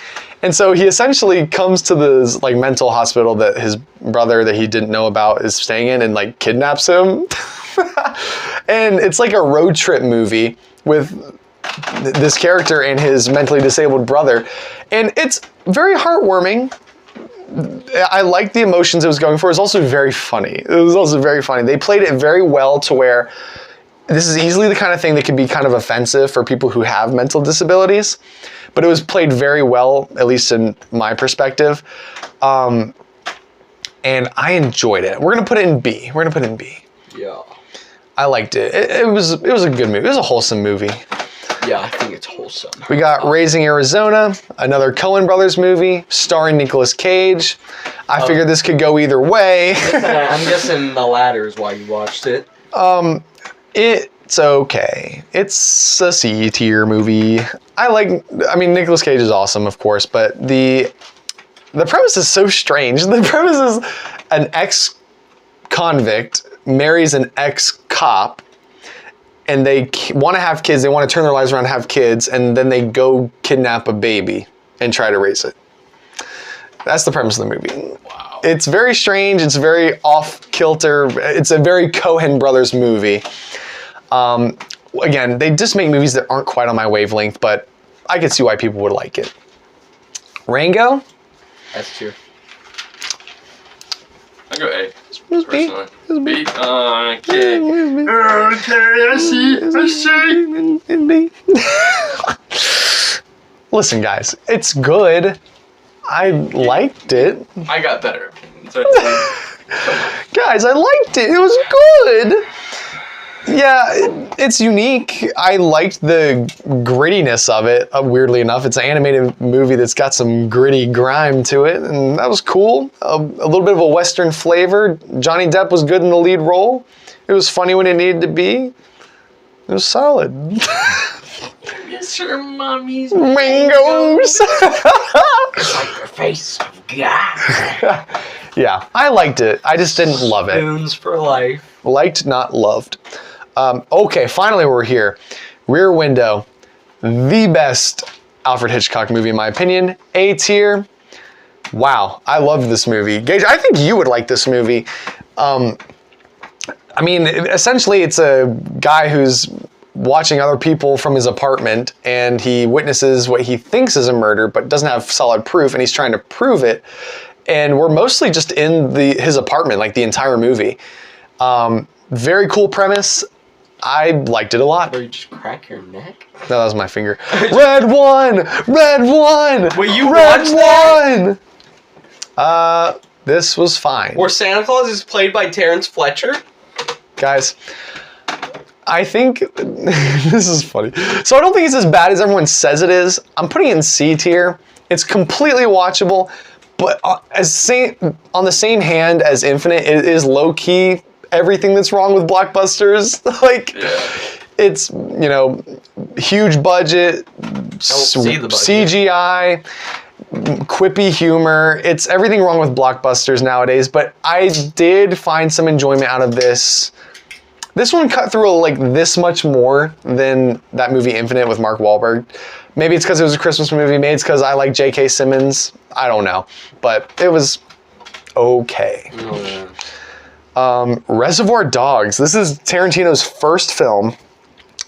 I watched it originally, thought it was B tier, rewatched it in 2024 again. So I watched it twice in 2024. It's A tier, bro. I thought this movie was great. Uses like one location. We like cut to a couple locations, like 2 locations elsewhere in the movie, but like really we're in one location and we got criminals. They committed a heist. You never see the heist. You hear them talk about it. They know there's a rat amongst them and they're trying to figure out which one among them is the rat. And it's very, very good. It's mostly dialogue driven. Not action at all. Very good. I love this movie, actually. It was really awesome. I'd highly recommend it. Oh boy. Robin Hood, Men in Tights. Mel Brooks directed movie. It's a parody on Robin Hood, obviously. I know people who think this movie's hilarious. It had a few good jokes on it, but it's not my kind of humor, honestly. It's D tier. Sorry, guys. Sorry. Was that the RoboCop remake? Oh yeah, it is. 2014. That's a B tier. Watchable. C tier. It's fine. It is, for like, as much as people hate on this movie, it's really not bad. It's pretty good. I think I have the same issues you do where like there's a lot of cool stuff that had potential, but they didn't really flesh it out enough. I think we needed a little bit more time for some of the stuff they were doing. I enjoyed it enough. I think we need a little bit more time in this world. I'll do Saw 1 first. We got Saw 1. Guys, low key. It's not that great. Low key. On a rewatch, it could go higher, but I'm putting it in B. I liked this movie. It was good. That's so much higher than I put it. I know. I think Saw 1 is D tier. That's crazy. This movie is good. I actually liked it a lot. This is so close to being an A tier movie to me. I do think that we cut away from the bathroom a little too much. Like, I'm okay with having a little bit of context to how they got there and everything, but I did think the whole detective storyline was a lot less interesting. We spent a little too much time there, I agree. It could have been a little shorter, maybe like 20 minutes shorter, I think would have been the sweet spot. I don't know, man. I really enjoyed this movie. I liked it. I thought it was tense. It was thrilling. There was a good mystery, some intrigue. The twist at the end, I was like, what the butt? Holy what? So I liked it. On a rewatch, I could see it going higher. I would definitely rewatch this movie. Same vein as 2. I liked it. B tier. I didn't think the Saw movies would be for me. I honestly, I'd always heard about them my whole life and thought like, oh, I would never watch those. That sounds horrible. But I was thoroughly entertained by both of them, so. Strange Pit makes me cringe. Yeah, the second one obviously has like a better traps because there's more than just, you know, one. I mean, you reference other traps in the first one, but you don't really see them, so. Yeah, both the first 2 Saw movies are solid, very solid. Scott Pilgrim vs. the World. If Gunnar was here, he would be telling me this is S tier. I thought it was B tier. Yeah. I think it's fun. I think that the editing and the like presentation and the music is all very good. The humor is pretty funny. It's just not something that I absolutely love. It was good. It was good. Sorry, Gunnar. 7. People love this movie, dude. I think this movie is overrated. I know I'm cooked. The problem is like the best part of this movie is the third act, and everyone will agree with that. Even people who love it, the best part is the third act. The first 2 acts, I just don't find that intriguing. Ooh, if I put this in C tier, bro, I'm never gonna see the light of day again. I just don't find it very rewatchable. It's a little long. It's like a top of C, bottom of B kind of situation here. Oh, I just don't think about this movie that much, guys. I'm sorry. People love this movie. Many people herald this as one of the best movies ever made. David Fincher directs this one. Brad Pitt, Morgan Freeman. I just don't think about it that much. The third act's the best part. I forgot everything that happens in the first 2 acts. What is this? What? Gage, help me. What is this? It's the Seventh Seal? Is that what this is? Yeah. Okay. I was like, what the heck is even this? The heck is even this? You love this a lot more than I did. But I did see a lot of artistic merit in this. I'm going to go B. What? What? What? No. It's very like very dialogue heavy and very like there's a lot of themes, heavy themes, and a lot of, like type of things that I think are very philosophical questions. I liked it. I think the way it's shot, the way it looks is very beautiful. There's I see stills from this, like images from the movie, and they just look awesome. Very beautiful black and white cinematography. And I liked some of the themes they're going for here, but overall, I just didn't love this movie as much as I wanted to. Though the whole scene where he's like playing chess with him in like the woods area with like the other characters, that was the best scene to me. That was cool. I liked it, so. Liked, not loved. Shawshank Redemption, baby. Everyone talks about this movie. A tier, boom. In the conversation a lot of people have with best movie of all time, this is a feel-good movie. It's a little long, but I watched it with Megan and she loved it too. It's just very wholesome. There's some very heartbreaking scenes in this movie. Very human movie. A lot of emotions, a lot of heart. You gotta watch. It's a must watch. It's required viewing. You guys definitely gotta check this one out. I enjoyed it a lot. Not quite S tier. Maybe someday it will be, but very solid. Sonic 3, guys. It's A, bro. It is, I agree. It's so awesome. This is everything that I've wanted in a Sonic movie. I have been waiting to see scenes and sequences they put in this movie since I was like 10 years old. Since I played Sonic Adventure 2, one of my favorite games, one of the most nostalgic video games of all time for me. Man, dude, it was awesome. The fight scenes, the sequences near the end where they go Super Sonic and Super Shadow. We get Live and Learn, bro. Oh, dude, it was hype. Jim Carrey as Dr. Eggman, absolutely chewing up scenery, bro. I see the button. Push the button. Yeah. Everything you could really want in a Sonic movie, but also everything you could want in like a good, solid family movie. So, Yeah, for real. yeah, I loved it. Thoroughly enjoyed that one. Sound of Metal, great premise, great acting, great themes. Wish I loved it more than I did. I forget about this movie. I never think about it. We're putting it in C tier. It was nominated for a bunch of Oscars. Respect the hustle on that, but not my thing. Which is sad because I love music and drums and all that stuff, but it's just... Is that Banana Splits? Huh? Split. No, it's Split. Dude, this movie's great! Oh, man. A tier! This is my... Get his face. This is my second favorite Shyamalan movie of all time. I watched his whole filmography. Is that followed by Trap? This movie is so awesome. James McAvoy, outstanding performance. His best performance that I've seen from him. He's a great actor. I thought it was thrilling. It was tense. It was creepy. The end sequence was pretty scary. I thought Anya Taylor-Joy, who's younger in this movie, she added a really good dynamic. Like with her kind of like past playing a role of how she's handling the current situation she's in and how she ultimately survives as well.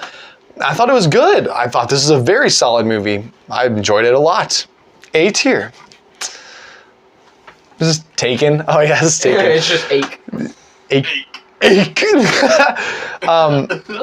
This is just a very solid action movie with Liam Neeson in the lead role. C tier, fine. But Taxi Driver. Taxi Driver, bro. I watched this one twice last year as well. Have you watched the King of Comedy yet? Because originally when I originally watched this movie, it was B tier, but it stuck with me. I was like, man. The more I thought about it, I was like, that was really good. The visuals, the music, the grittiness, the vibe. It's such a great vibe movie. It's A tier, bro. I love this movie. Yeah. I rewatched it, and I wasn't quite S tier, but I thoroughly enjoyed it. I want to own this movie. Yeah, it's definitely A tier. Extremely good. Oh, dude. Yeah, Martin Scorsese and Paul Schrader, they were cooking. They were cooking with that one. Yeah, Terminator Dark Fate. yeah, so you have T1, 2, and then 6. And then you didn't have the other ones. Which is funny because low key, like this follows that canon of 1, 2, and then follows up on 2. It's fine. It's C tier. It's fine. You know, like people hated on this movie and said it was horrible and whatever, but like it's not horrible. Great. I mean, there's pretty good action scenes in it. I think I feel the exact same way about this that you do. Like the stuff they were doing with Arnold Schwarzenegger's Terminator was interesting, but undercooked in my opinion. Yeah. We needed more time. Seeing Linda Hamilton back was hype, but the story didn't allow her to do anything interesting. Yeah, she didn't need to be there. The main chick character I thought I would hate, but she was fine. She was pretty good. Yeah. And then the worst part about it was the character they were having to protect. I think she was lame. Lame and kind of a nothing character. Yep, like we literally felt the exact same way. She's like the new Linda Hamilton, basically. She's the new Sarah Connor. Essentially, that's the role she's playing. Right. Bro, she is like... She's lame. She is a raw egg compared to Linda Hamilton. What? She was an egg. She's an egg. Yeah, we feel the exact same way. Now, T2. The masterpiece. My brother.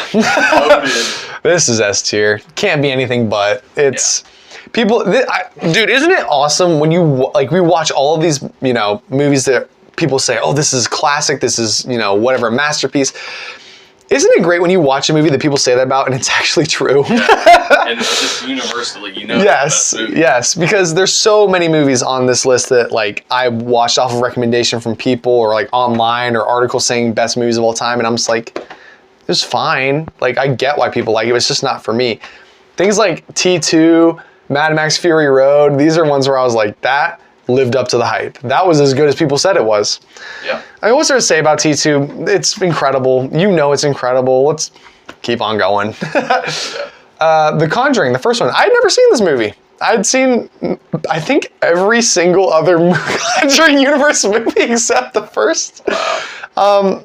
Solid. James Wan, man. I didn't love it, but it was good. Probably where I put it. Yeah, totally watchable. I'd rewatch it for like an October kind of marathon. It was creepy.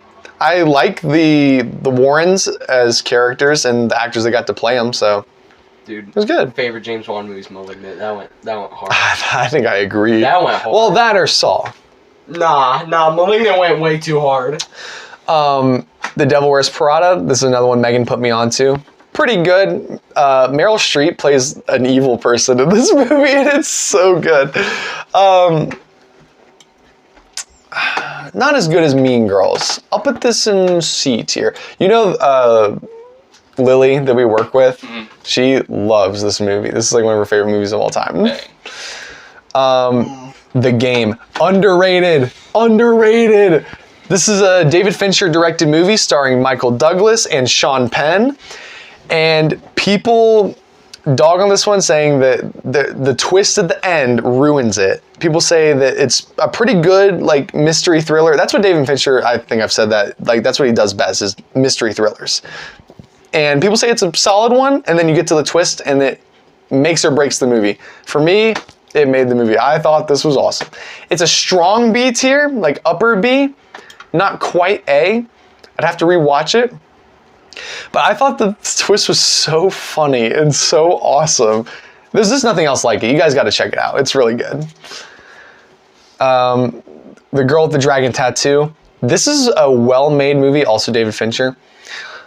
A well-made movie that I don't really want to rewatch because there are some really like hard scenes to watch in this movie. And if you've seen it, you probably know what I'm talking about, where like just horrible things happen to specifically like the one of the main characters in here. It's like, oh, that sucks. But there's also really good parts of this movie, mystery thriller. It's well made. It's good. It's just, I don't find it rewatchable at all. It's also pretty long. David Fincher makes long movies. Hateful Eight, Quentin Tarantino. People say this is like bottom tier Tarantino. Frick that. It's good.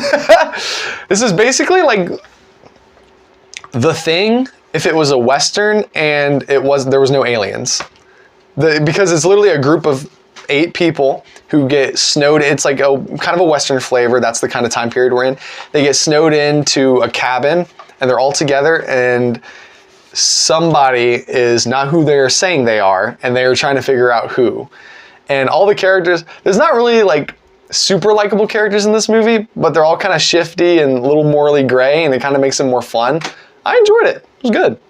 It was also like 3 hours. The Intern, another Megan watch. This was solid. This was actually a really wholesome movie. Robert De Niro plays this old guy who's like trying to come out of retirement and do like a job for the heck of it. And it's really wholesome. It's a really sweet movie. I like the way this one, it was a very feel-good movie. B tier. The Killer, David Fincher's current newest movie, is fine. I didn't love it. It's, I don't know how to, it's very, on one hand it's formulaic, but it's also extremely well made and well acted. I liked it fine. Nothing incredible to me. I think this is The Layover, another Megan pick. Completely forgot I watched this movie. Completely forgettable. I think there was some funny parts in it. C tier. Oh geez. We're cooked again. Yeah, we're both cooked. We're cooked again, Gage. We're both cooked. The Lighthouse. Oh, I wish I loved this movie. I'm also putting, just like Gage, I'm putting this in C tier. Yeah, I just know the scene where they're laughing. It's at nothing. the performances and the aesthetic save this movie. Literally save this movie. Because the rest of the movie is just like, to me, incoherent. Like the things, like the actions that the characters are making, they just don't make any sense. Like nothing makes sense. What are their motivations? What are they doing? Why are they doing it? I just don't get it. This, like, I didn't feel that way as strong as the freaking scene where Pattinson is pulling Defoe out and put him in a hole in the ground. He's burying him alive, and Defoe's just laying there talking and yapping. I'm like, what is happening? But the performances are incredible. Both of these actors were just killing it. And I did laugh when Defoe's like, well, you're fond of me lobster, ain't you? And then Pattinson's like, I don't have to say nothing. So, whatever. Or the menu. I went back and forth on this one between A and B. It's very well made. I really like the theme. It's unique. I like the whole foodie culture thing, how it's critiquing like these, critics themselves, how you kind of lose the art when you start to critique it too much and start to get objective about art. I like that. It's B. Come on. Come on. I could see it going up on a rewatch though. It was good. It was also like pretty tense. It was pretty like freaky at some parts, you know. I liked it. The Northman. I watched all of Robert Eggers' movies in 2024, by the way. fine. A little too long for my taste. It's a Viking movie. I expected a lot more action than there actually was. He was going for a lot more historical like accuracy than I care for, so fine. C tier. Oh Lord, we have the Purge movies. Good grief. Hey, the third one's good. I watched the first two and that was enough for me. The third one's good. First one, I low-key think the first one is, I don't know, dude. I think they're both C tier. Like Purge and Purge Anarchy are both in C. The Purge is like, the first one is you have a great premise and you didn't use it at all, but you have good actors in it, so it's tense and whatever, watchable. The second one, you have a great premise, but it feels very generic and schlocky the way they did it, and I was just like, it's fine. But Frank Grillo. Both of them are fine. They're fine. I forgot about them. The Sixth Sense, everyone says that either this or Unbreakable is Shyamalan's magnum opus. I knew this is the one movie this year that had a big twist that I knew what the twist was. And it's kind of sad because it didn't impact me as much as I wanted it to. Low key. Oh, that's a C tier. That's cooked. Yeah, I think it edges right in the B tier. Because there are really great performances. Toni Collette's in this movie and she's great. And it has some really cool themes of like grief and being able to move on with some creepy imagery in there. It was good. I just wish I didn't know this, because as I know the twist, I was able to kind of like look at and see how that would have, you know, affected the story knowing it, and that was fine, but... Bruce Willis is the Bruce Willis. Oh. The Social Network. The Social Network. Oh, man. I might have to, I don't think I have this on Letterboxd, but again, it's one of those ones that I've thought about so much. I feel like I'd be doing a disservice to put it in anything but S tier, bro. It's like actually fantastic. It's one of the best written movies I've ever seen, and it's a biopic about Mark Zuckerberg, bro. Like I would have never expected to love this movie as much as I did. I watched it with Megan, and she really liked it too. It's funny. It's like it's kind of thrilling too to kind of see where everything plays out. Yeah, I think I'm gonna go S tier with that. Wow, I wasn't expecting to do that, but I thought it was that good. Oh, The Suicide Squad. The Suicide Squad. James Gunn, B tier. I thought it was awesome. I very much liked this movie. I love how violent it was, how zany it was. I love the actors they got in it, bro. It was so awesome. Idris Elba, John Cena, David Desmalchian. Obviously, we have Margot Robbie in it. It was fun. Sylvester Stallone plays the shark. What? It was a fun one. I would totally rewatch that any day. Ooh, The Tale of the Princess Kaguya. That was this year? Yes. Tale of the Princess. C. I am going to put this into A tier. Okay. All right. That's Gage was on the edge of his seat for that one, he said. If you B, there's something wrong with you. But A, like, fine. Splitting hairs, but like, I would do B. Visually, one of the greatest movies I've ever seen. Some of the greatest visuals in any film ever.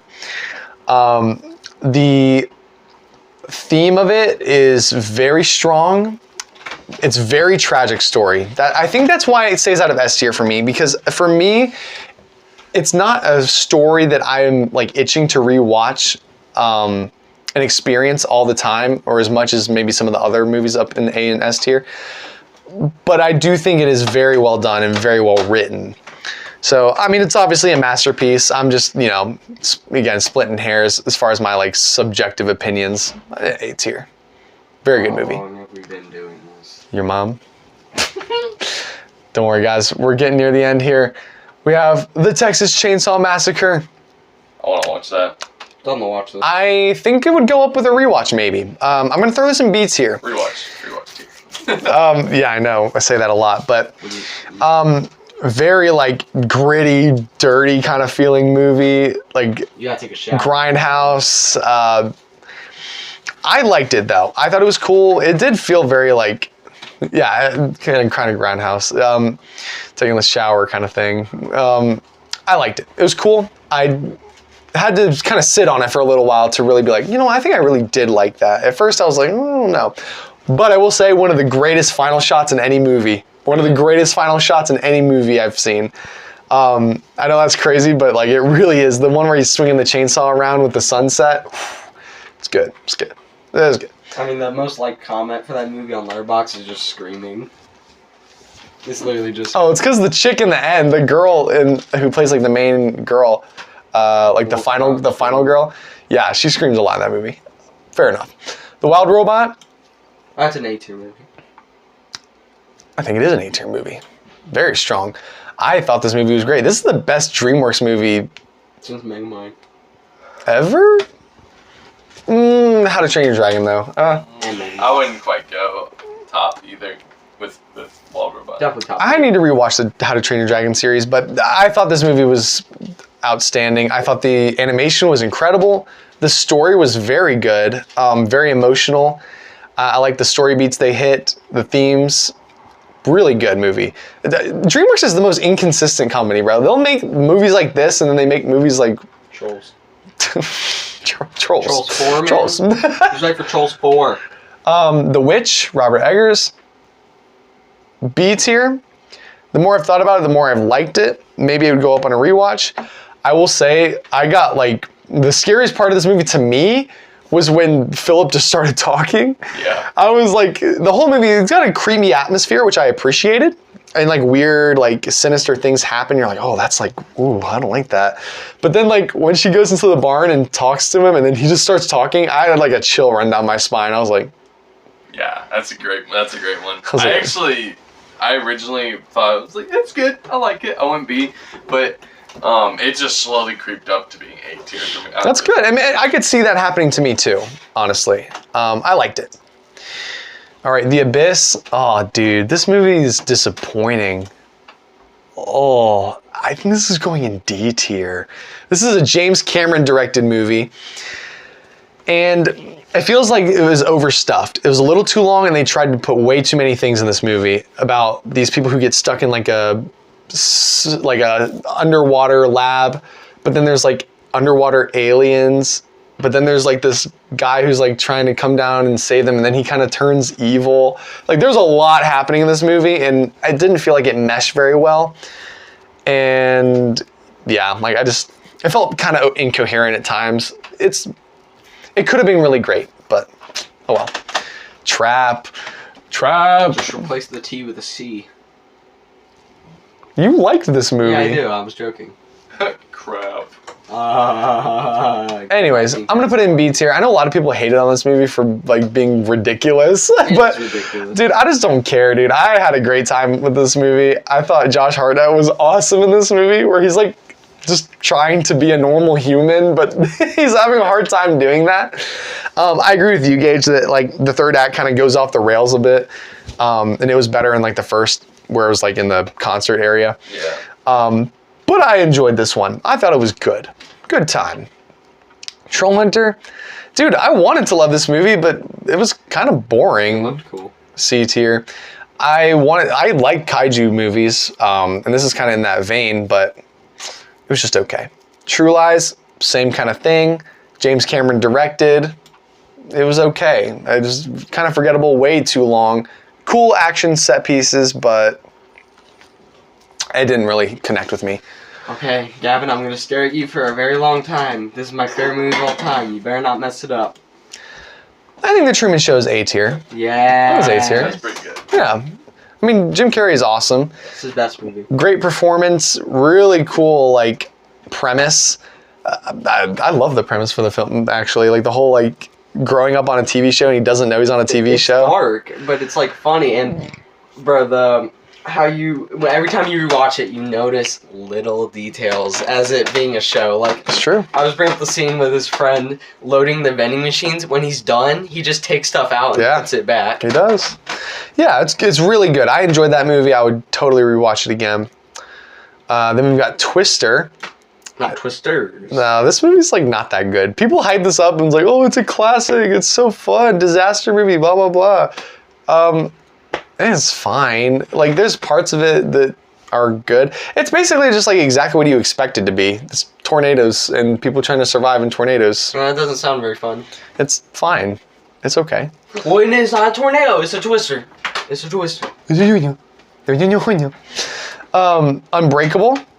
Very solid movie. Considered his best movie. I'm not as high on this as other people are. I'm throwing this in B tier.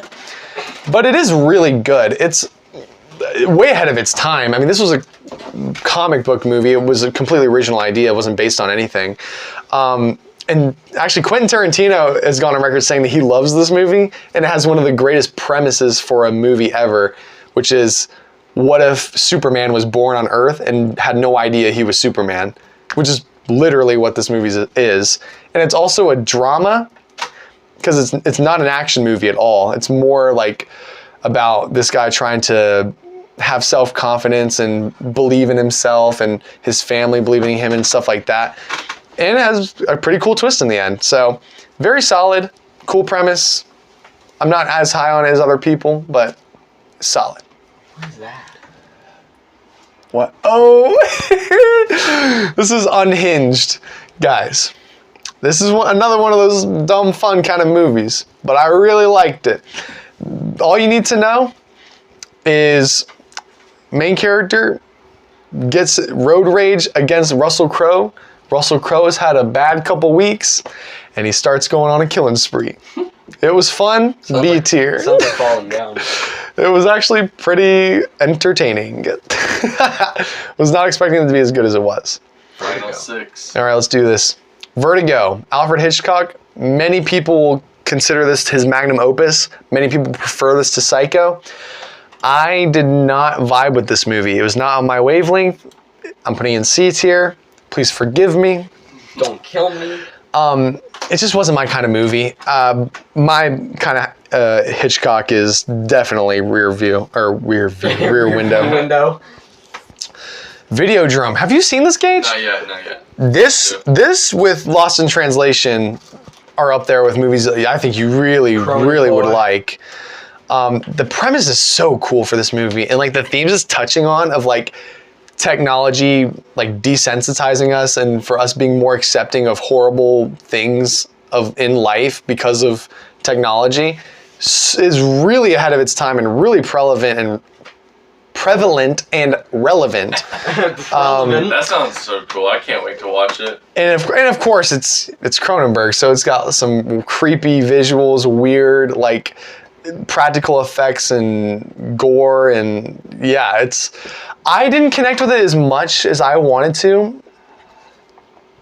I am gonna put it in C tier because I was not as high on it. However, but watching it, I can tell A, that it's a very well made movie, B, that the like themes of it are extremely like poignant, and C, I was like, this is the kind of movie Gage would love.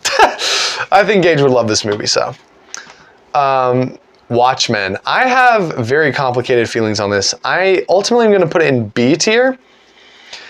But again, very much like a comic book movie that was ahead of its time, directed by Zack Snyder. This is like, it's based, I can't give too much credit to the movie because it's based on a comic book that was also ahead of its time, where it kind of deconstructs the superhero genre. And like gives you very gritty, realistic heroes. Some that like kind of go off the rails and become villains. Some that retire and whatever. Like very good and very morally gray. The way this movie ends was a big swing, but I respected it. It was very dark, and I was like, oh, there's no way that actually happened. That was like a dream sequence, or like they're gonna be able to reverse that, and they just don't. And I was like, oh. That's crazy. I need to rewatch it. I could see it going up, but Willy's Wonderland, guys, this is B tier. It was good. That's really good. Nicolas Cage. I just love Nicolas Cage, bro. Nicolas Cage like is so funny. He doesn't even say anything in this movie, but his stare is just so good. And then the sodas where he's like... Dude, I fell out of my chair when I found out Grant Kramer makes a cameo in this movie. Because that's the main character from Killer Clowns from Outer Space. Oh, Lord. I like this movie. Again, dumb fun kind of movie, but I thought it was so entertaining. Nicolas Cage plus Gorilla plus Bathroom. Your Monster, we saw this at a secret screening. I liked this movie. I thought it was well acted. I thought it was funny. I thought it was really funny. And I thought the metaphor was pretty good. Some people were mixed on the ending. I thought the ending was really good. I think it's a B tier. It's quite good. And the last one! Is it Zodiac? Zodiac. Last movie. David Fincher. It features Robert Downey Jr., Mark Ruffalo, and Jake Gyllenhaal. Crazy star-studded cast. About the real-life serial killer, the Zodiac Killer, who was never officially caught. And it's long, but it's very compelling, very well written, and there's really tense scenes. There's a basement scene with Jake Gyllenhaal's character that happens, and it's some of the most on edge I've been for a movie in all of 2024. It was like, what's gonna happen? Something bad's gonna happen.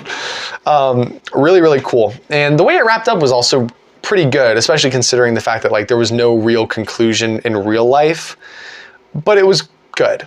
I would give this a solid B tier. And that's everything. Wow. So we ended up with 5 S tier movies, 1 F tier movie, little handful of D's, more A's than I thought there'd be. Yeah. Guys, this is the tier list of Gavin's 2024 first watches. Read 'em and weep. There's a lot in B tier I think would go up on a rewatch, but there you have it. There you have it. Thank you for watching. Please subscribe to Gage's channel. Namaste. Skadoosh.